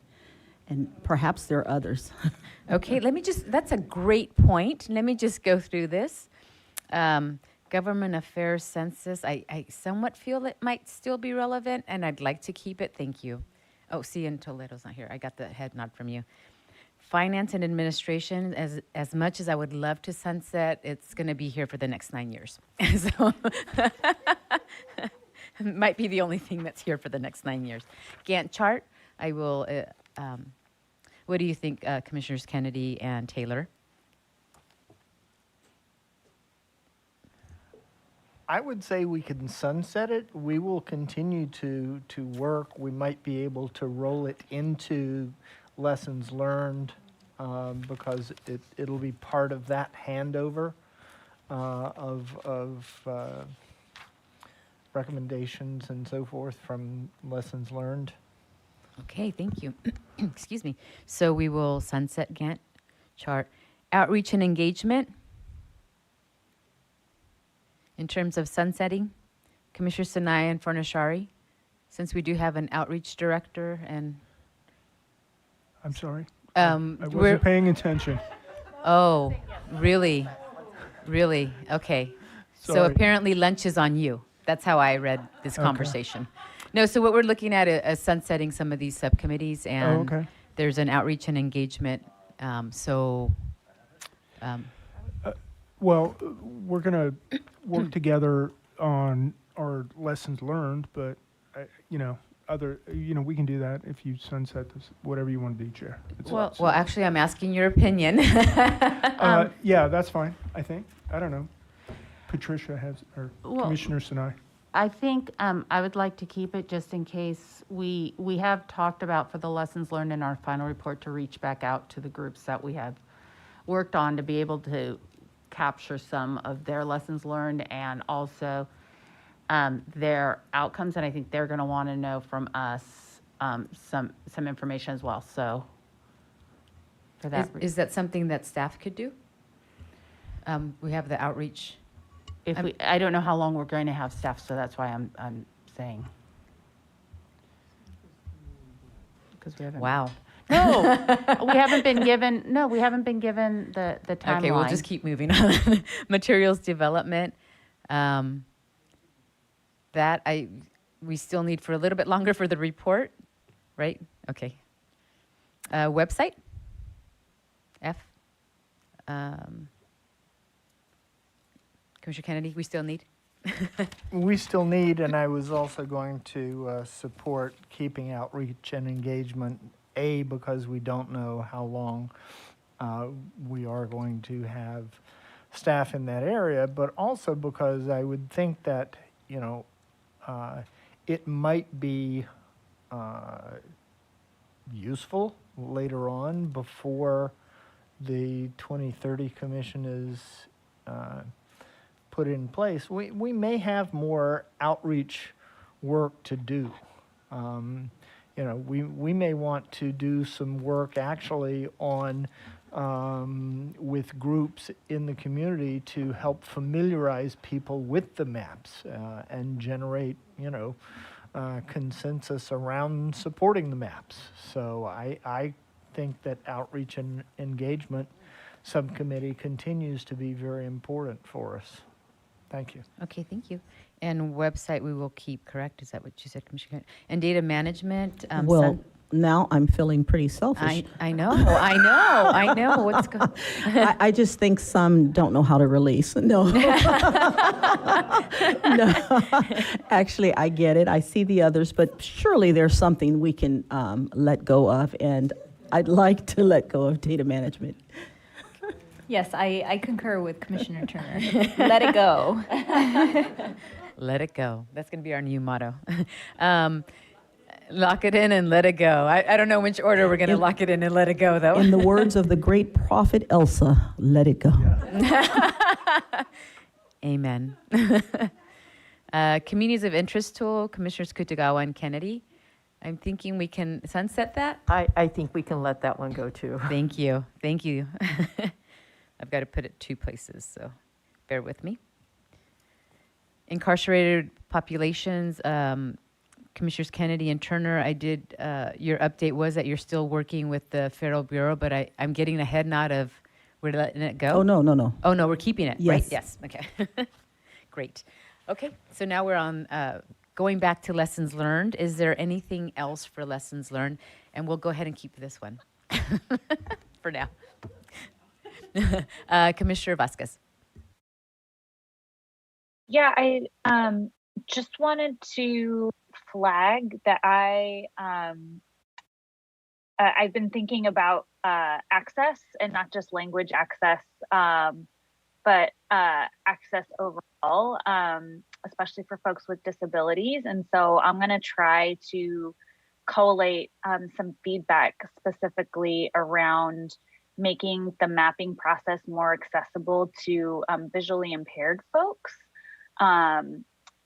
especially because I think we as a state commission may be better able to support local commissions in making maps, which are sort of, they're very, very visual, and that's the basis of our work. And so I've been in touch with a couple of advocates who are visually impaired and work with visually impaired folks to see if there's a way we can improve engagement of those folks. So I'd like to present that during our lessons learned work. That's great. Thank you so much, Commissioner Vasquez. Commissioner Kennedy? Yeah, I want to fully endorse that. Political participation of people with disabilities is something that I've been working on since 2007. And I wanted to say to Commissioner Vasquez, this is so timely, because when I did speak to the statewide Voting Accessibility Advisory Committee about the commission and its work, one of the participants indicated that she had been eager to apply to be on this commission, the 2020 commission, but was reluctant to because she was blind. And I said, please, please consider applying for the 2030 commission. This is something that we would definitely want to work out. And so I'm happy to do anything I can to help on this effort. Thank What you. a coincidence that you are both now on the Bagley-Keene. Maybe it's a Bagley-Keene accessibility or something. We can rename it, but I think it segues or fits very well together. So thank you both very much. Anything else before we move on from lessons learned? Okay. 3K cybersecurity, Commissioners Fornashari and Taylor. I don't have anything on that topic, but I think Commissioner Kutagawa wanted to say something on the last Oh, I'm lessons sorry. learned. I'm sorry. Thank you. Commissioner Kutagawa. Yeah, I was just going to mention that our work on the Language Access Committee also did include accessibility. We did look at accessibility from both visual, mostly from visual, and so I think there's some good lessons learned from there too that we can also share and connect you with. Thank you for that. And thank you, Commissioner Fernashari. Sometimes I need to look up once in a while, so I apologize for that. And you said nothing for cybersecurity, Executive Director Hernandez? Yes, I just wanted to make sure that you were all aware that we do have audio files, audio description files on our website for the draft maps that were created. This was in collaboration with a number of different groups. We had a focus group to create these audio files. My understanding is this has not been done before in creating audio files for these type of maps. So once again, I believe we are trailblazing with what we have done and what we are doing. So I just wanted to share that with you all. Thank you. That's wonderful. Thank you so much. Yeah, it is great. Commissioner Vasquez? That's fantastic. Thank you so much for sharing that.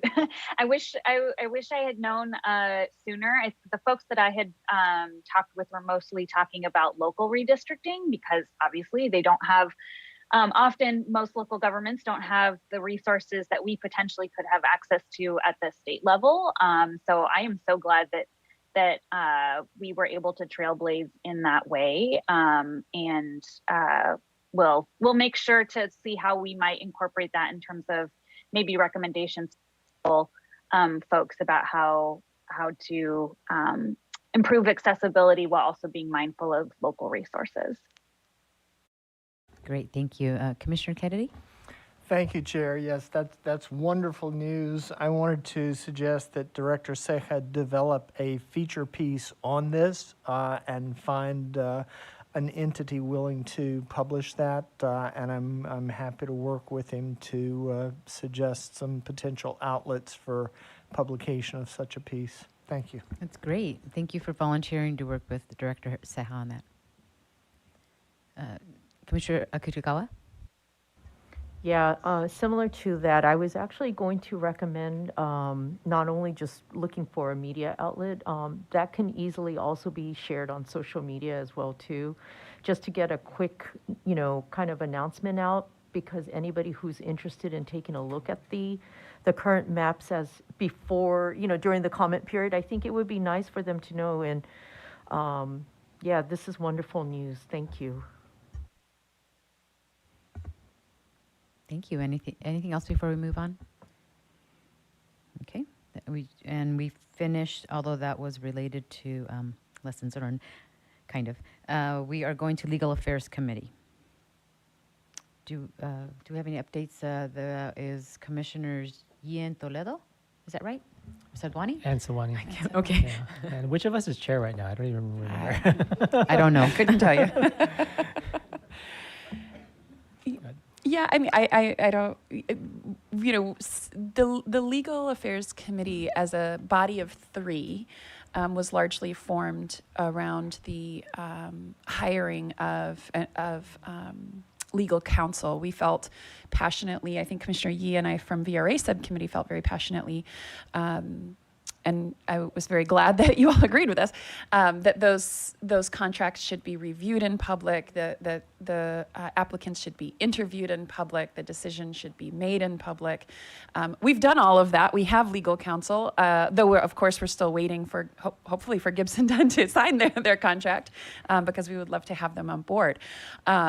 So that being said, I'm not sure that the Legal Affairs Committee, particularly as a body of three that holds separate meetings from this commission, necessarily needs to continue on. That being said, I mean, I think it would be helpful to potentially have a subcommittee of two as litigation may or may not come up, who could potentially work with Chief Counsel Payne and the external counsel, just to coordinate and bring things in a timely manner, so that we can bring things back to the full commission.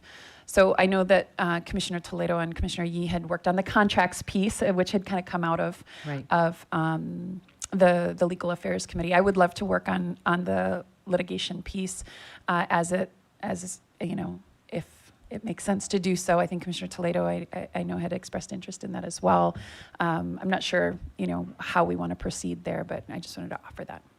Thank you. So we do have the litigation contract subcommittee, which is our commissioners Toledo and Yee. And Commissioner Yee, did you have a comment for that? Yeah, that can probably sunset once the contract gets signed, I think. Right. Hopefully very soon. So much depends on kind of the nature and extent of legal challenges that will come, which is a complete unknown at this point, of course. So, but I'm wondering if maybe Chief Counsel, if you have any thoughts at this point on what, whether the Legal Affairs Subcommittee, Legal Affairs Committee seems like it would be a useful liaison going forward, or how we should think about that. Yeah, well, if it was legal affairs subcommittee, that's 3. So I do think we probably need to get it down to 2 of whatever you would need, if you feel that's necessary. So, Commissioner, to your point, and this is also to Commissioner Sadwani's point earlier, it's important to, I think, first highlight sort of I don't want to call it a mandate, but the purpose behind the Legal Affairs Committee. And that way, just to understand if it needs to be sunsetted based on what it was created to do. There could be a different need for a separate subcommittee that wouldn't be a subcommittee of the Legal Affairs Committee. And so that's, you certainly could, those are options available to the commission. But that's why I think we want to make sure we're clear on sort of completion of the mandates and even the need for the Legal Affairs Subcommittee. So to answer your question, Commissioner Yee, I don't believe you need to necessarily have a Legal Affairs Committee remain, especially if there's a different need now for something else. Thank you. So it sounds like we can sunset the Legal Affairs Committee, but it sounds like there might be a need for litigation how would you describe it? Like coordination? Something like that? Yeah, something like that, right? Okay. I don't know if Chief Counsel Payne has any Did thoughts you on have- a good did you have name for opinion, it. Chief Counsel Payne, opinions on like a litigation coordination? I'm not exactly sure what that would consist of in terms of. Yeah, it kind of depends on, I mean, I can't imagine anyone's going to want to sue us for the maps, I- but, yeah. but so maybe it's nothing, but. So, I mean, one recommendation could be, chairs, I could come back with a recommendation for what a subcommittee might look like and maybe what that would be for commission discussion. Okay, I think that's fair. And there could be non-litigation legal matters, who knows, that come Right, up also. right, exactly, right. And I think I just want to highlight also, like, the whole point is that the whole commission would need to be involved in any ultimate decision that we would make. And I think that's why, after the process of doing the review of the writing the RFPs and then reviewing all of the submissions that came in, there wasn't a large need for the legal affairs as a body of 3 because everything was really handled by the full commission. So, I think that's kind of some of the thought processes that at the end of the day, these are all full commission decisions. All right, thank you. Okay, so for now, we are going to sunset the Legal Affairs Committee, and Chief Counsel Payne will come forward with any recommendations that he may have. He may or may not have recommendations, so thank you. So we will move on to agenda item 3M, which is the Mapping Playbook Subcommittee that got us through. Thank you. But so, updates? I have been making incremental improvements to the mapping playbook and the ready reference specifically. I think I would like to, leave a copy of that updated version somehow for folks to find 10 years from now. So, in our lessons learned, I mean, I think it'll. yeah, Right? that'd be good. It'll be a Yeah. great addition to that. Okay. So we're ready to sunset that subcommittee? Yes, okay.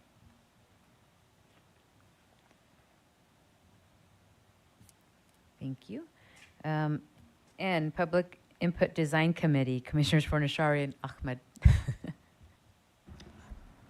Let it go. We're letting it go. Thank you. Chair?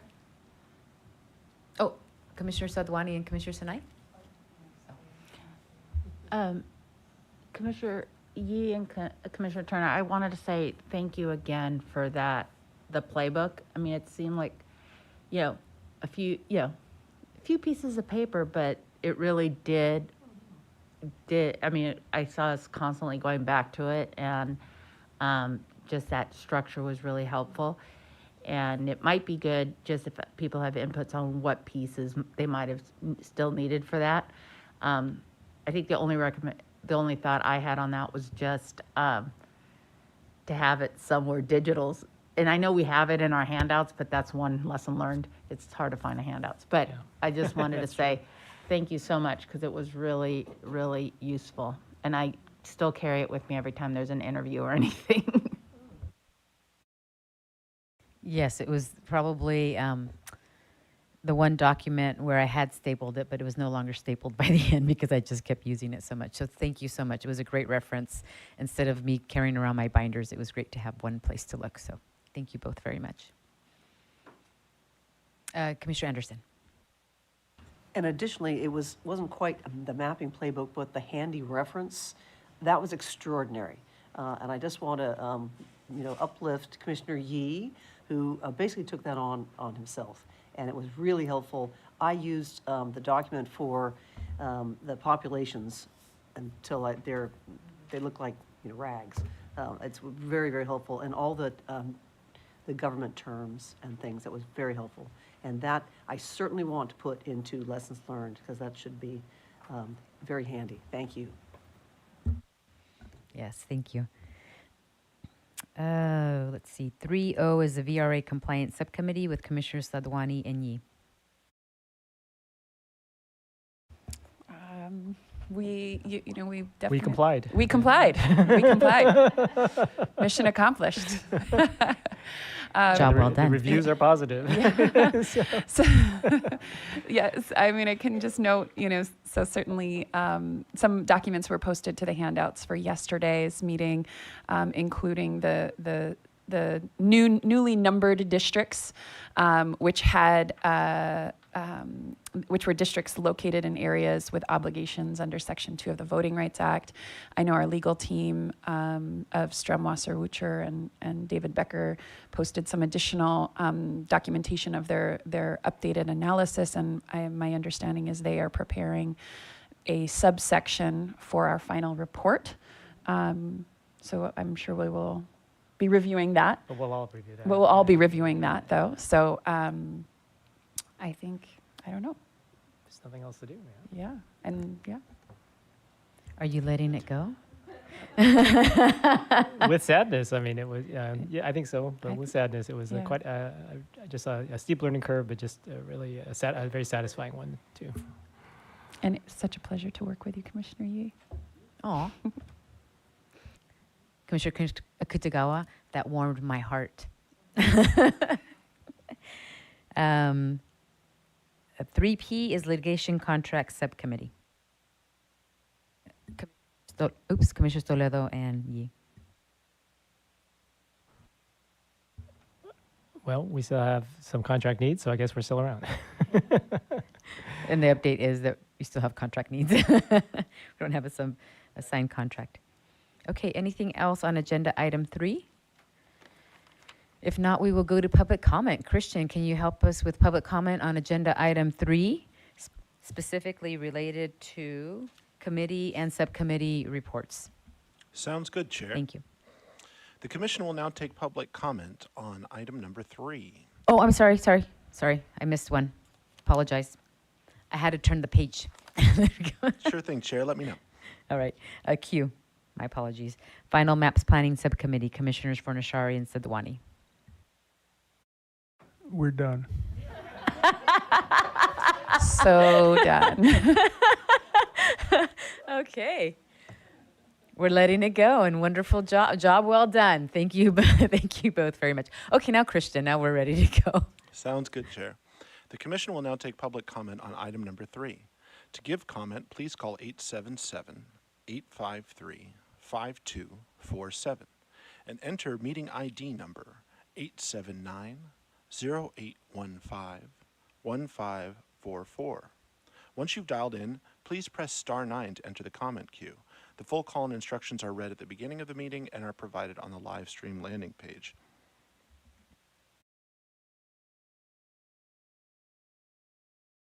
Again, for those who are called in right now, we have a couple callers. If you would like to give comment on agenda item number 3, please press *9 to raise your hand. Again, that's to give comment on agenda item number 3. Please press *9. And we have no hands at this time, Chair. Thank you. We'll just wait a minute or two. So we'll just wait until that information has gone to the live stream.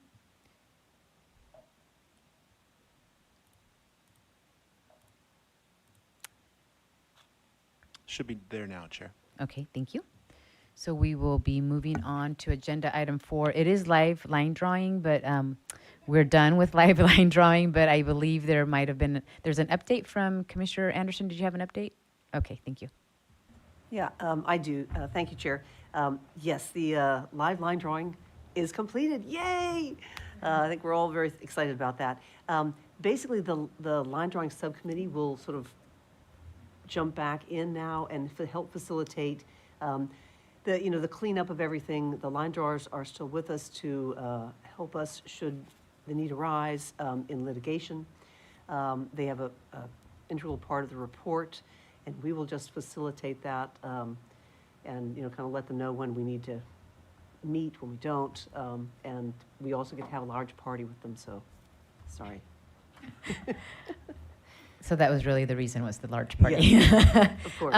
So I'm just wondering, I hear that you want to go back into a subcommittee, but is it also something that maybe can just be coordinated through the litigation or through our chief counsel? There are a few things that need to be kind of wrapped up. It certainly will be, it often helps to have a contact for miscellaneous matters that come up. They also have a great deal to offer for lessons learned, which I'd like to catch from not just our time, but also from the 2010. So kind of get a few things buttoned up. But it won't be a one that meets often. It won't necessarily have a report all the time, but we should have it as a possible venue for them for contacts. So things don't get dropped, nothing falls between the cracks. Okay, my thinking is that the contact would be Chief Counsel Payne. So, but, okay, do you have any, Commissioner Ahmed, before I? Thank you, Chair. I too am thinking the same thing. At this point, it might be better for us to have one point of contact for all of the different vendors and contractors that we've had. Given that we are moving into the litigation phase, I would think it's appropriate to have our top lawyer be that point of contact if he so chooses to do so, and if the chair directs that. Okay, Chief Counsel Payne. Happy to do as the commission wishes. I actually would like your opinion, other than happy to do. You're not getting off that easy.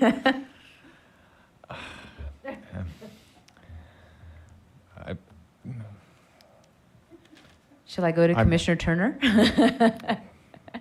Yeah, thank you, Chair. Yes, that would be good. You can think about it. Commissioner Turner? Never mind. I was going to ask about the closed session, but we don't have that many callers anyway, so it doesn't matter. You had announced a closed session. Right. Okay, that's okay. Now it's back to you. Chair, I might say there are some items which are sort of administrative as well, which is why yes, for litigation purposes, certainly Chief Counsel Payne would be the appropriate contact. But the line drawing subcommittee had, and the line drawers themselves have a few miscellaneous items, and it's with administration. There are a couple of finance things that I just don't want anything to get dropped. But, it might just be one final sort of wrap up meeting thing, and then make sure all the contacts are made and all the pieces are put back together. Okay, Chief Counsel Payne. Chair and Commissioner Anderson, I'm happy to work to make sure that those things aren't dropped, and that may obviate the need to continue to have it. But I can certainly work with you on facilitating that, if that would help. Yeah, that actually, Chair, that would be ideal. Okay, I mean, it seems like we don't need it because we also have a finance and administration subcommittee that if there are any finance issues, we could go through there, and and with Chief Counsel Payne, but I'll revive it for a little bit and I'll let the next chair deal with it.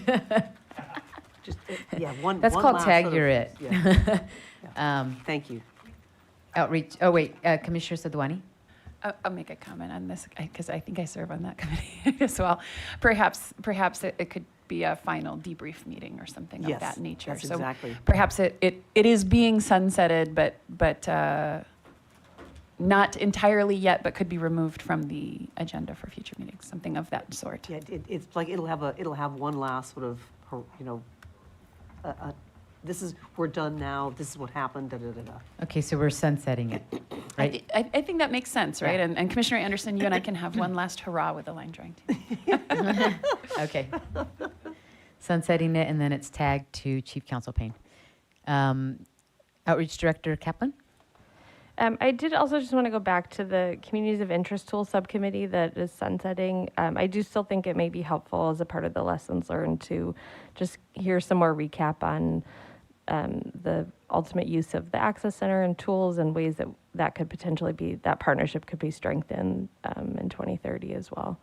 Right, and although we're sunsetting, Yeah. there's many of the subcommittees that have been sunsetting, but we are all going to go back to whatever subcommittees we were and make our notes. And yes, definitely, I actually have notes for the Communities of Interest tool as well. So yeah, just because you're sunsetted doesn't mean you're off the hook for lessons learned. Is there anything else for agenda item number 4? Christian, can we please go to public comment on agenda item number 4, which is live line drawing? Sure thing, Chair. The Commission will now take public comment on item number 4.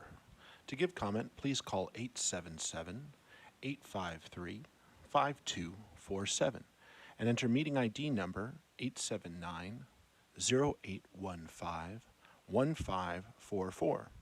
Once you've dialed in, please press star 9 to enter the comment queue. The full call and instructions are read at the beginning of the meeting and are provided on the live stream landing page. And again, to those who have called in, if you would like to give comment on agenda item number 4, please press star 9 to raise your hand. Again, for anyone who has called in, if you'd like to give comment on agenda item number 4, please press star 9. And there are no hands at this time, Chair. Thank you, Christian. Please let me know when it's gone through the feed. Will do. Thanks. And as I'm trying to think if we should go to closed session or, yeah. Chair, we do have a hand raised. Okay, we have a hand raised. Here we go. Stand by.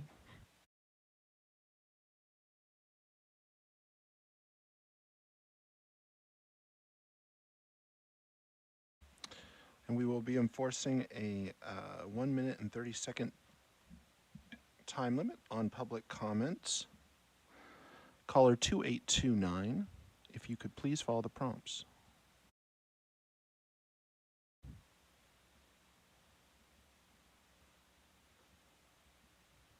The floor is yours. Good morning, Commissioners, and I want to thank you for all your hard work for all these many months, or basically over a year and almost a year and a half. I have questions regarding the longevity of the data tab, which includes the database and all the mapping, the draft maps, the final maps, and then those other maps that you did, like on certain dates, you would post iterations. How long will all that data be stored and accessible to the public?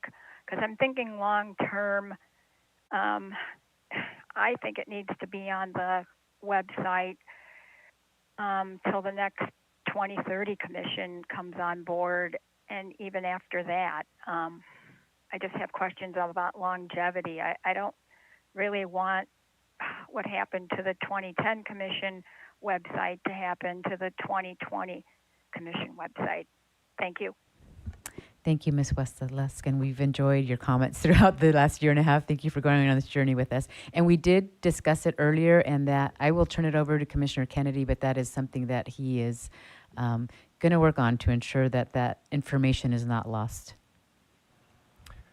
Thank you, Chair. Yes, I am in touch with the State Archives Division of the Office of the Secretary of State, discussing with them specifically the future of not only the 2020 Commission website and ensuring that that content remains available to the public and to the 2030 Commission, but also trying to look back at the 2010 Commission's website and ensuring that in one form or another, there continues to be access to as much of the content of the 2010 Commission's website as possible. I'll go farther than I did earlier today and say that I'm aware that there have been inquiries also about content from the Shape California's Future website, a lot of which disappeared once this commission was established. And I do believe that that content should also remain available. So I'll have to speak with the State Auditor's Office and bring them into this discussion with the State Archives. But the objective is indeed to make sure that all of this is available to the 2030 Commission as well as to the general public. Thank you. Thank you. Commissioner Farshari, did you have something to add? Yeah, I think that's a great point that we need to make sure we capture about the drafts, all of the iterations and drafts of the maps that we went through need to be accessible. And we've got a number of comments and feedback about our documentation and the difficulty accessing our documentation. So as we go forward and get to a point where we're putting the final touches on our website, that we need to gather that documentation in a way that is accessible to the public rather than looking through all of our meeting handouts. Thank you. Thank you. Christian? Yes, Chair. Next caller, please. Up next, we've got caller 2168, and after that, we've got caller 5324. 2168, please follow the prompts.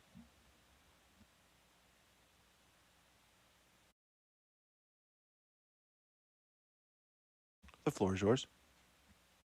Hi, Commissioners. Andres Quintero from East San Jose. Just wanted to commend you on the excellent work that you did. Significant outreach and significant effort that went into this.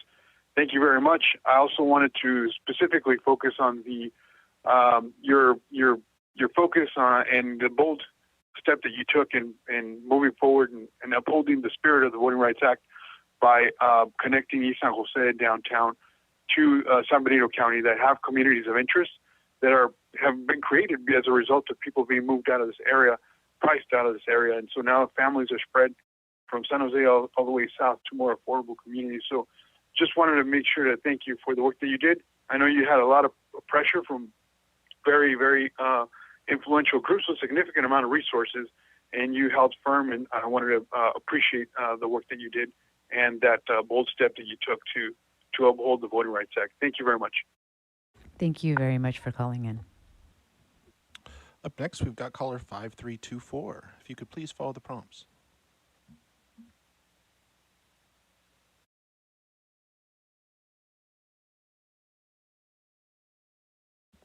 That's for caller with the last four digits, 5324. You can now unmute by pressing *6, please. Go ahead.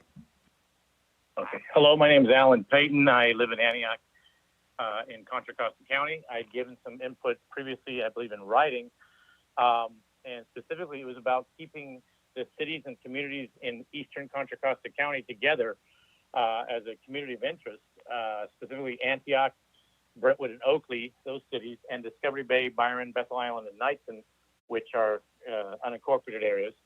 We have common interests, specifically about Highway 4. We have, along usually with Pittsburgh as well, we have a common transportation authorities. We have other agencies, local groups that are common. We have the Highway 4 widening and extension. We have the BART extension from Antioch down to the Byron Airport. But in all of the districts, the CDs 8, 9, and 10, ADs 11 and 15 and Senate districts 3 and 9, you've split this area. And so 30 seconds. I didn't give additional comments after the draft maps, even though I really wasn't satisfied with the state Senate district map, because I didn't think there was going to be that drastic changes between the drafts and the final maps, but there have been significantly. And so I ask you to reconsider this area in their final maps in the drawing and splitting them up for the next 10 years. Thank you. Thank you for your feedback. Thank you so much. And again, we are taking public input on item number 4. Up next, caller 3700, and after that will be caller 1926. Caller 3700, please follow the prompts.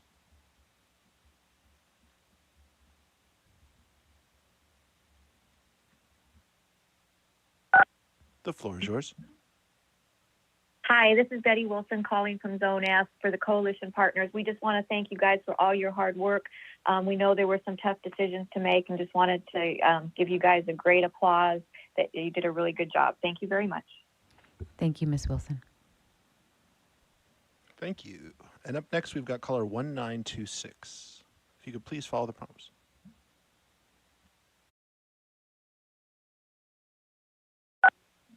Floor is yours. Yes, John Mendoza here in Pomona. Congratulating on your maps. I have just difficulty right now logging into the system there for the files on the maps, getting the shapes and stuff like that. So I had to read about it in the papers today, and the only thing I was just trying to confirm, but it says the Chino and Chino Hills are one district with the Assembly District there, which used to be the 52nd, and then the Senate District was in Chino. Senate District 20 is no longer 20. They said in the paper now they're connected to West Covina and Azusa. But like I said, I'm having a difficult time trying to download the maps and so forth. But thanks a lot for your hard work. And have a good day. Thank you. Thank you for your feedback. Up next, we have caller 5362. If you could please follow the prompts.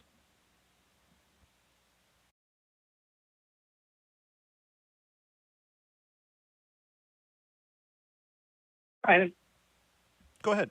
Hello. Thank you, all commissioners, for your hard work in putting together these districts. The one comment that I would like to make is that Carson is currently still split between AD 65 and AD 69. And I do recall in a meeting that you all had on the 19th, there was some work in trying to swap a portion of Carson with portion of North Long Beach to make the districts whole. I believe this is the better solution because it also keeps intact the Assembly District 65 with the Senate District 35 so that the two adjacent districts are whole and are together going forward. So please reconsider this in your cleanup and make that change. Thank you. Thank you for your feedback. And for anyone who would like to see our final maps that were approved yesterday, if you go onto our website at wedrawthelineca.org, if you hit the tab Data and then Map Viewer, that will show our final maps. Okay, Christian. There are no further hands at this time, Chair.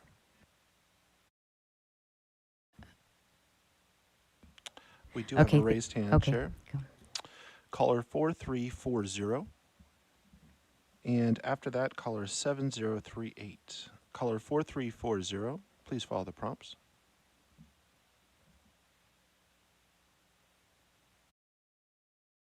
Go ahead. Good afternoon. My name is Kate Laddish. That's KATELADDISH. I live in the Yolo County city of Winters. And first of all, thank you again for all of your hard work on this. I'll echo a point that I made yesterday evening, which relates to the live line drawing, that the online format that the Commission has used this time, which I realize is due to the pandemic, is really helpful for people who can't access meetings that are in person. So whether it's because of having a disability, limited finances, lack of transportation, or work and family obligations. And so Californians being able to see the work of the Commission as it happens is fantastic. And I hope that and I know this relates back to number 3, but will be a lesson learned that can be carried forward. And that related to that, I appreciate the earlier discussion about how to make the process work for people with disabilities as well as possible. Thank you so much. Thank you, Ms. Ladrich. Up next, we've got caller 7038. If you could please follow the prompts.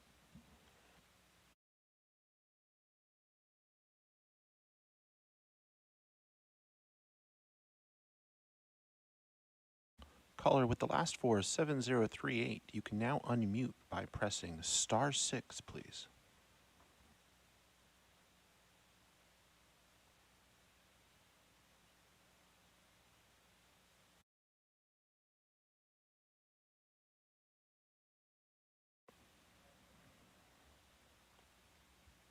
Go ahead. Good morning. I just want to thank the Commission for all the work they did on the Assembly, Senate, and congressional maps. Just for future reference, I don't know if it's even possible, but it would be great for maybe the next time this is done in 2030. This can be a partnership with the Department of Education, where you can get the civic classes, the 12th grade students, to engage in this process. Having taught civics for 26 years and we just recently retired, this would be a great opportunity to build capacity with the dire straits our entire nation and state is with the lack of civic engagement and apathy. This is a great opportunity to see this process being held in our state, where very different backgrounds of people and very different political parties get together and can still be civil and come to a agreement of what we can do for our state. So thank you for your hard work, and hopefully in the future we can engage the youth. Thank you so much for your feedback.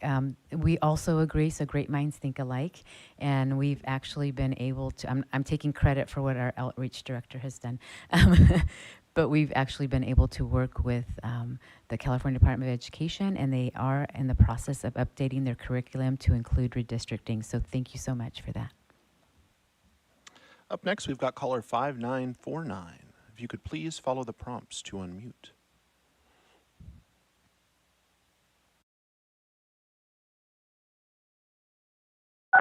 Yes, hello.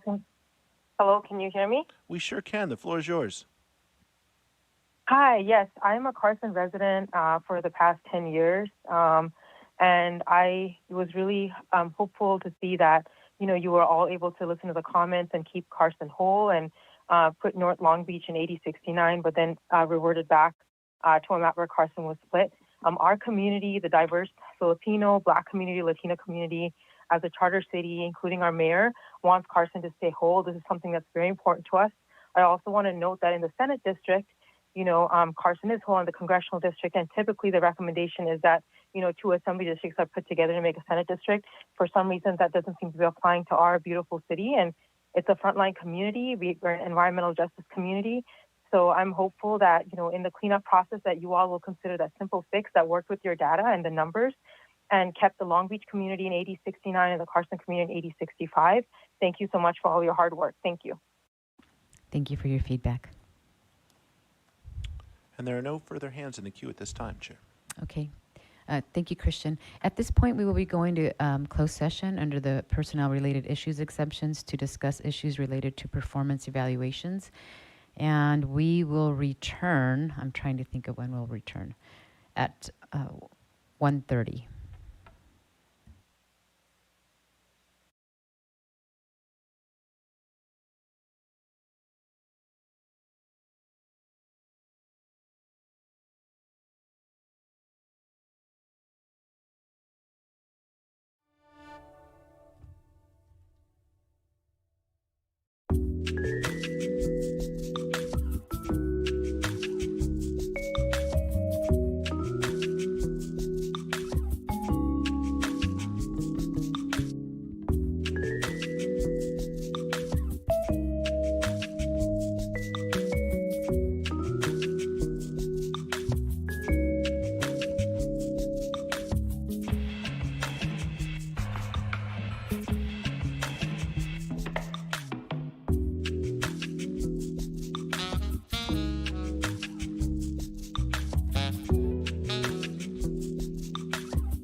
Welcome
back, everyone. We were coming back from a hold session under the personnel-related issues exemptions to discuss issues related to performance evaluations, and we took no action. And now we will be going to agenda item number 6. Before we open it up for general public comment, I would like to get a briefing in terms of what to expect in our next meetings. So again, in case those haven't heard, we will not be having a meeting tomorrow on the 22nd nor on the 23rd. And our next meeting will be on December 26th. So I would like to ask the vice chair, incoming chair, what we can expect on the 26th and the 27th. Thank you. Commissioner Ahmed. Thank you so much, Chair. And Commissioner Yee will be serving as vice chair during that time. So I will definitely give him an opportunity to chime in case I miss something. So we will be meeting next on Sunday, December 26th from 11 a.m. to 1 p.m. is the scheduled time. During that time, we will be certifying our approved maps. And this is a requirement per our statute to make sure that we certify our official maps.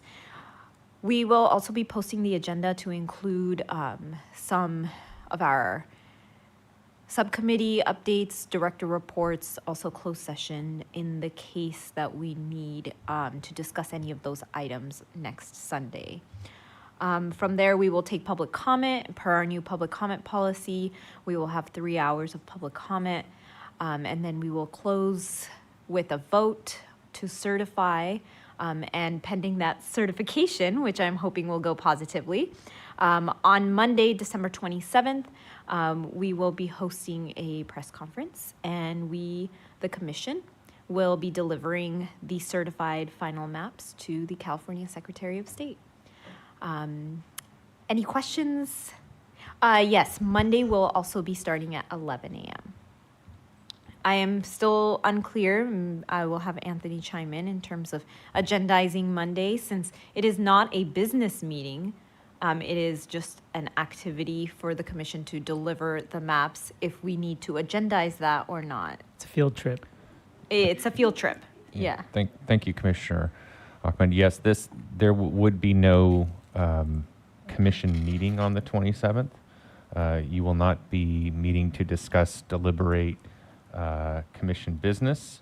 The point of the 27th is simply delivery of the maps to the Secretary of State, the physical delivery to the Secretary of State after certification. So there is no meeting on the 27th as required by Bagley-Keene for an agenda. Thank you so much for that clarification. And again, on Sunday, December 26th, we will be meeting at 11 a.m. And I have also factored into the agenda 2 minutes per commissioner for closing statements. So please do prepare if you would choose to give a closing statement. Are there any questions? A few more Oh, yes, details. Commissioner Yee. Oh, Commissioner Yee. Yeah, please jump in. So we'll have to find out the actual logistics for the delivery on the 27th, so we know kind of where to meet and what the walking experience will be like, and have some weather plans for that as well in case of rain.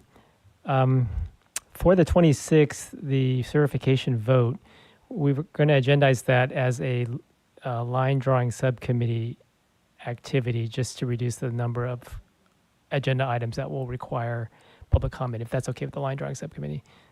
It's just for agendizing purposes. Yeah. I guess we're not sunsetting then. Oh, I have to zombify it.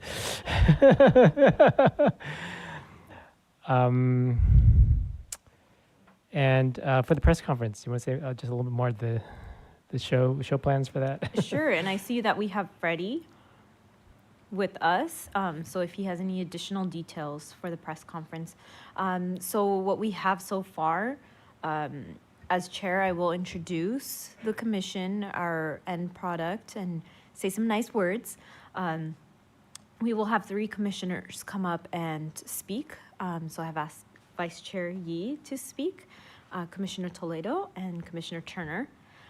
After the close of the formal portion of the press conference, press will be asking for interviews with any one of us. So Freddie will be preparing talking points. Please wear solids. Stripes don't look good in pictures. And if there's any questions about, yes, please, yeah, get your hair done, nails done, everything. But in the meantime, Freddie will be helping prepare some talking points so that we can really uniform our messaging and use that opportunity to really showcase our work that we are oh so proud of. And we've accomplished such a great feat. So I'll let Freddie jump in if he has any additional details from the last time we spoke. Freddie? Oh, Freddie, we can't hear you.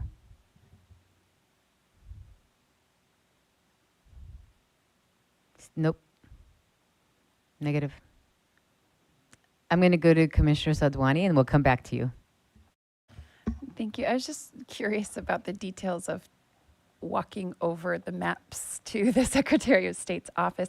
Is anyone going to be at the Secretary of State's office? And what exactly are we delivering? What is transmission of the maps actually entail? Is it are we handing over a thumb drive? Is it a big paper map? What are we actually taking over? Yeah, that's a good question. I thought we were just going to deliver through the cloud, but we haven't gotten there yet. So from my understanding, there will be a physical thumb drive with the iteration or the proposed final draft maps that we see on our website now. So that includes the shapefiles, equivalency files, all of that great stuff that we've already shared with the public. We do have a form that we all have to sign. Now we are trying to figure out if because of COVID, wet signature is required, or we can do something like DocuSign or electronic signature. So for now, we have heard from the Secretary of State that we are okay doing an electronic format of that signature just for the purposes of delivery. However, we would need to submit a document with wet signature. So we're gonna figure out an order for our FedEx round trip for this piece of paper to make it around the state to make sure we get everyone's wet signature on that document. Is there anything, in terms of, is anyone going to be there? I don't know. We will find out. I think Freddie will have those details. I am not privy to that information as of yet. Yes, thank you, Chair. So the plan is to have the press conference outside, outdoor. If it's raining, we will hold it indoor here at our office. And then the plan is to walk over to the Secretary of State's office. She will be there in person, so she will do the official stamping of the resolutions. We'll do photo ops, and we will have an opportunity to do one-on-one interviews with whoever shows up. I'll be advising the media later today. And as far as the transmittal of the maps, I am the person in charge, so was waiting for you to do my evaluation so that I can tell you this. That I am the keeper. We were waiting for you to tell us I am the this keeper before of we the did. maps, and I will be transmitting through a portal that the Secretary of State has provided us, in addition to the actual maps that we deliver in person. Great, thank you. Yeah. I guess my concern would be if we move it indoors, it's pretty small in terms of our office. So I'm just wondering, and some of us might have opted to have family members join us too. So can we maybe think of a location that could handle a bigger crowd? Sure. Potentially? Yep. We will have a plan C. Thank you. Yeah. Any other questions? Commissioner Ahmad or Yi? Where's the office? I'm sorry. Oh, go ahead. Where's the Secretary of State's office? They are 2 blocks away from here, so they're fairly close by. And then in terms of future meetings, so we are back to that, I think I mentioned earlier, we're back to that 10-day posting period.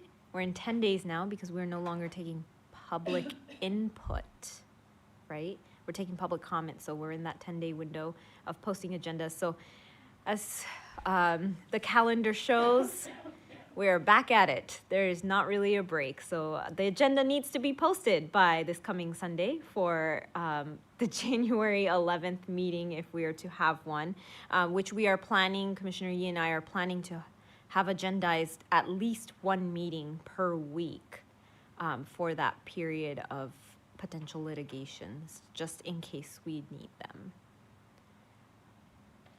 Thank you. Any other questions? If not, we will go to public comment. Okay, Christian, can we go to, Commissioner Lamont? I have a question regarding public comment versus public input. And I know we talked about this one day last week, but what is the difference and how is that going to be managed? Commissioner Lamont, I can answer that question. The commission may recall that in an earlier phase in the process, part of it was to solicit testimony from the public, specifically when we were dealing with communities of interest feedback and for the commission to gain that knowledge from the public. There were even periods of time when there were presentations made by members of the public in groups, specifically centered around that piece. The commission statute differentiates public input from public comment. So there is there's an area of time in the commission decision mapping process where the commission is seeking public input. That phase ceased months ago. And so where we are now are business meetings dealing with public comment. Even currently, right now, where the public provides feedback regarding maps that have been voted on, even the draft map period and the final map period, that is a public comment period. And so going forward, it will be a public comment that we are reaching out to the public to provide their views, their comments regarding the business of the commission. So Bagley Keene would specify that there is a 10-day notice requirement for the public to provide public comment, and as such, the commission will need to at least post by that period of time for any future agendized meeting. Thank you. Any other questions? Okay, Christian, can you please open it up for public comment? And this is for 6, so it's public comment and comment for items not on the agenda. Hear ye, hear ye. Public comment shall begin at 2:15, and that puts the end. We will have a 15-minute break at 3:30, please. And public comment time will conclude then at 4:30. Am I correct in that, Chair? 5:30? Oh, I'm sorry, 3 hours, 5:30. Right, and that's if there's still someone in the queue. Right. Understood. Right, thank you. 5:30, very good. All right.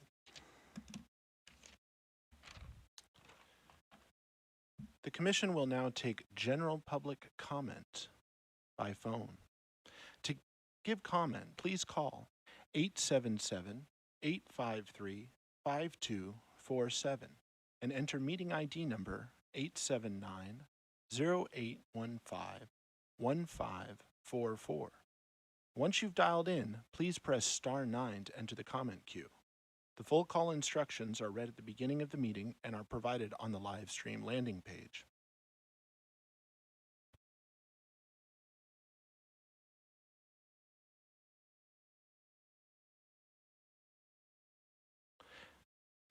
And again, for those calling in to give comment, we are in the general public comment period. We are taking comment on any items on or not on the agenda. If you have called in today to give public comment, please press star 9.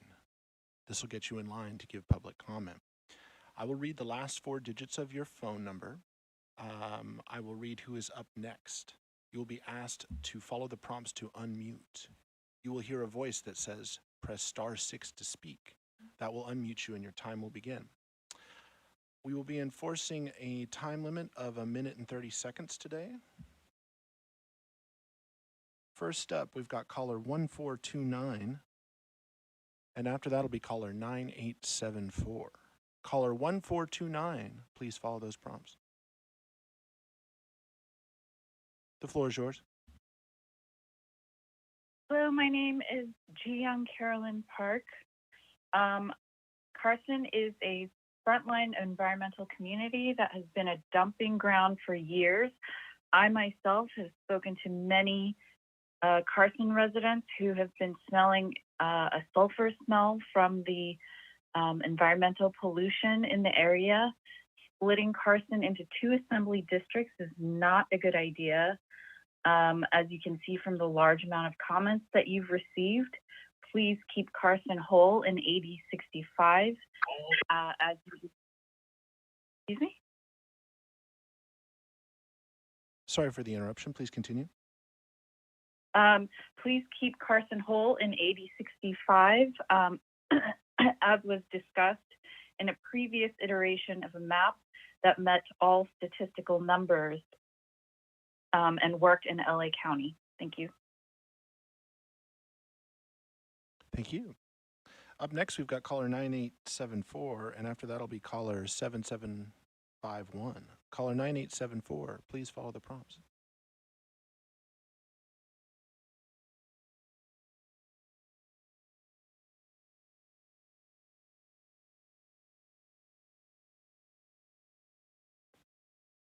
Caller with the last 4 digits, 9874. You can now unmute by pressing. Go ahead, the floor is yours. Thank you so much. This is Councilman Cedric Hicks calling you from the city of Carson, and was calling in regards to the city of Carson being split into 2 districts. I am hoping that this commission will make the right decision in keeping the residents of Carson, the 98,000 residents here in the community, whole, and that with that being said, we will be able to move this city forward, continuing with its motto, Future Unlimited, But again, I implore you as commissioners to select the map that allows the city of Carson to be in one district. Do not split the city of Carson into two separate districts. Again, my name is Councilman Cedric Hicks, and thank you for allowing me to speak. Thank you. Up next, we've got caller 7751, and after that will be caller 2829. Caller 7751, please follow the prompts.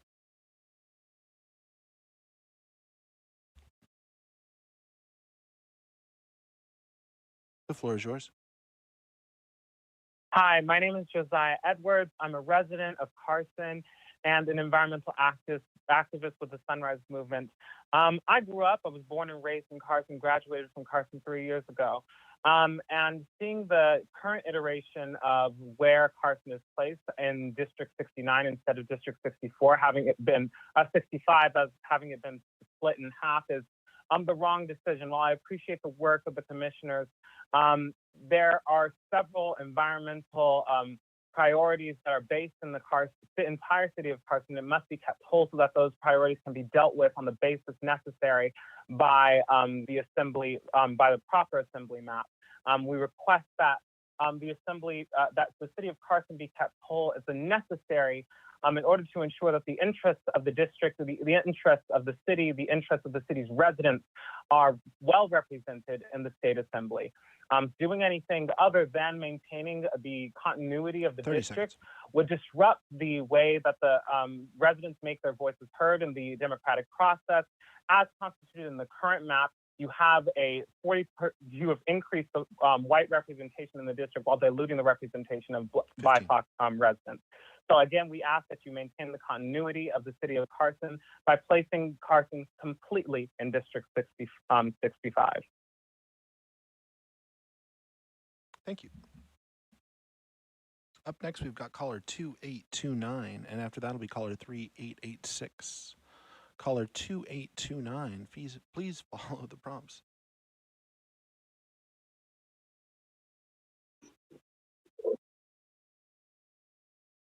The floor is yours. Good afternoon, commissioners. I just have some basic questions regarding all the public comment that has been taken or will be taken since the final vote on the maps yesterday. Will it be posted on the database tab? How long will it take to be posted? And is anyone going to be reviewing these comments received between now and before December 26th? Those are my questions. Thank you. Thank you. I'll just respond quickly. Yes, all of those comments will be posted on our database, and the commissioners will be reviewing all of the feedback. Thank you, Christian. Next one. Thank you. Next up, we've got caller 3886, and after that will be caller 0129. Caller 3886, please follow the prompts.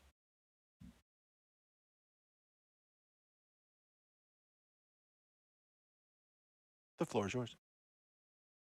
Hello, commissioners. My name is Vivian Hatcher.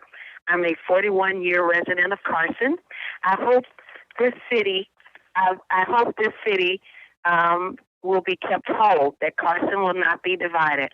I'm calling because I firmly believe that not that many individuals living within Carson would agree to split Carson into parts. Our community focus is on embracing our diversity and always striving for more unity. Carson was voted the best all-American city by an organization in recent years. We receive this recognition because of many factors, including the fact that we have livable conditions and we have positive interactions between residents, officials, and the business community. We are in a prime position to make progress in our city regarding our environment. As one of the previous speakers said, to live out or improve our attraction for clean jobs and amenities here in the city. As a whole, we want to work on this. We want to promote high-quality, affordable housing, which we're getting more of. We want to train our youth and young adults. And we want to build on the success that we've had in mitigating crime and eliminating gang activities. At one time, we could not frequent our beautiful parks because of gang activities. Now those. Thank you. Up next, we've got caller 0129. Please follow the prompts.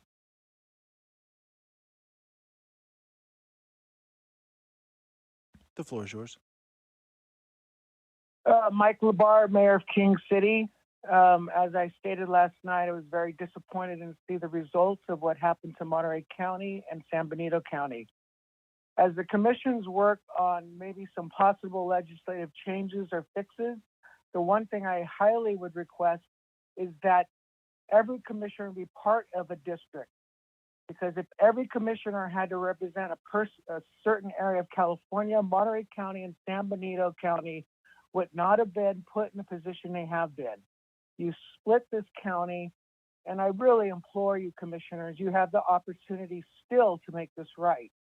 Your deadline is the deadline you choose.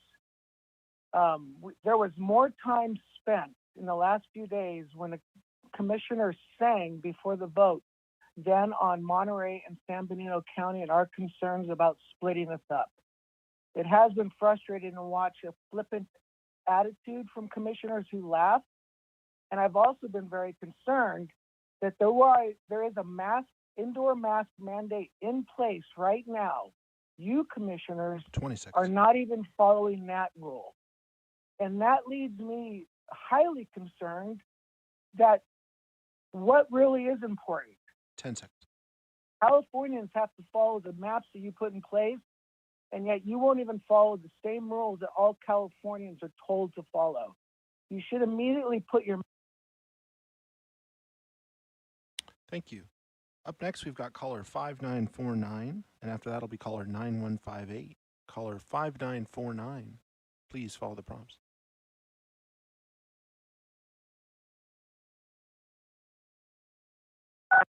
The floor is yours. Hi, yes, I'm an educator and a longtime resident of Carson for about the past decade, and I would like Carson to be united in AD 65. As you heard from so many comments, it's what the residents want from our diverse Filipino, Black, Latino communities. I implore you to find any comments that say that we want our city split, so please hear us loud and clear. Thank you. Thank you.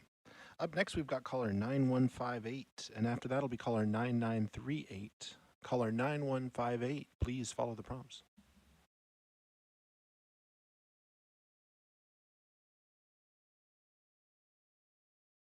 The floor is yours. Well, good afternoon, commissioners. Again, this is the mayor from the great city of Carson, and I want to first thank you for all your hard work that you put into this. And I want to say I'm proud of my residents for calling in. As I stated the last time I called in, we are one city, one family, and you would not divide a family. We all have common goals. There are various environmental issues that affect the entire city of Carson. By dividing us into 2 assembly districts, that will break down some of the hard work that we have put in as not only as your elected officials, but also as concerned citizens in the great city of Carson. So I'm requesting you to keep Carson whole. We are one city, one family, united with a common goal, the most diverse city in the United States. And with that diversity comes strength. We are stronger together.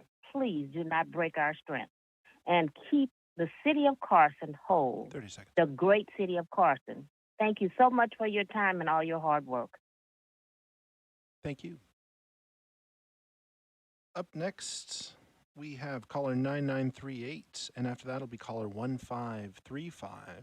And for those who are just calling in to give public comment, please press star 9. This will raise your hand. Caller 9938, please follow the prompts.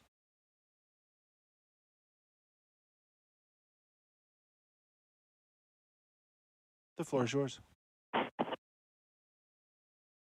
Hi, my name is Linda Stell, and I wanted to comment that I really appreciated how previously maps were posted related to meetings, and then maps were posted on the website. And I hope in the future that kind of transparency is done to make it very accessible And videos of the meetings are posted to make the very accessible for people to understand what's going on. And I really like the feedback form that you had and the ability to make public comments so easily on the phone. So I can't think of a way of improving the process more, but I do think the process that you are using is very good, and it makes it so tens of thousands of Californians can give you great advice and their thoughts about their community. So thank you very much. Thank you for your service to California. Very impressed with the way you operate and the consensus you built and the unanimous you had yesterday. Very impressed. Thank you so much. Bye. Thank you so much. Up next, we've got caller 1535, and after that will be caller 3167. Caller 1535, please follow the prompts. The floor is yours. Hi, can you hear me? We sure can. Go ahead. Commissioners, I'm at the airport right now about to leave. My name is Tony Maldonado. I'll be short. I appreciate all your efforts, by the way. I don't want people to think that I have any rancor towards you in any which way. I do respect your work and everything. However, I do question the methodology that you used when it came down to the assembly maps. I question that because immediately after the decisions were made with your map, several candidates from the other side in the San Fernando Valley ended up celebrating the issue. And immediately that started the same groups that were actually advocating for the changes to our assembly maps. They immediately said they won. So my question to you is, again, think carefully about these changes you're making. I respect the fact that everyone wants to be independent, but there will be consequences to this that would last a lifetime for many people. This is politics, of course, and as far as I'm concerned, we'll be friends no matter what, and I'll respect you no matter what. But please consider everything. Again, regarding Santa Clarita and AD 40, I would think that you would probably reconsider even though it's too late, but maybe at least give some explanation. I wish you well, Merry Christmas, and have a Happy New Year. Thank you. Up next, we've got caller 3167. If you could please follow the prompts.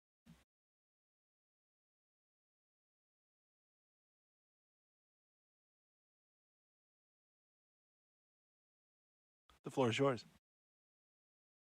Thank you. How's it going? Commissioners, thank you for creating draft final maps. All right, I want to start off by just reiterating the California Constitution, which states districts must minimize the division of cities to the extent possible.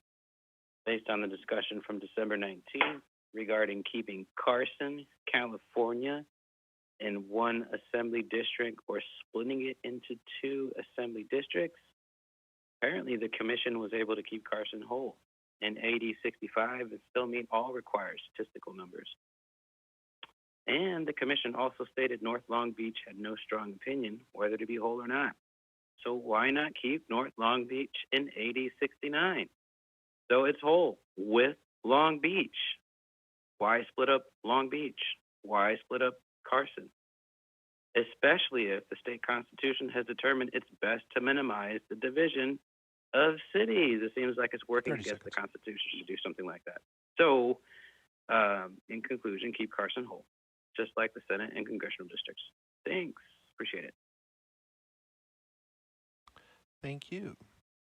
And at this time, Chair, there are no more callers in the queue who have not spoken. Would you like me to read the instructions again?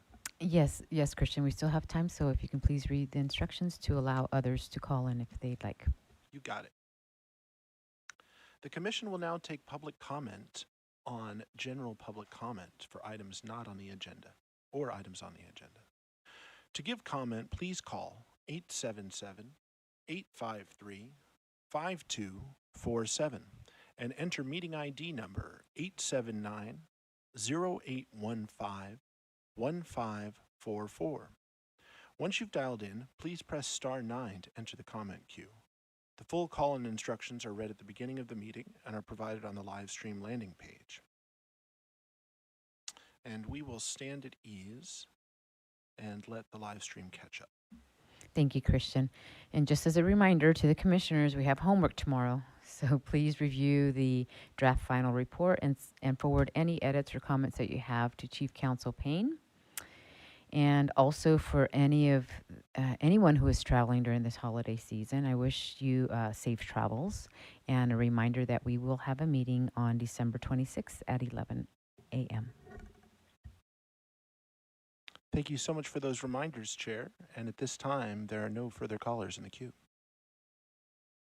As there are no further callers, we will adjourn this meeting. And thank you once again to all the commissioners on this job well done. Thank you all.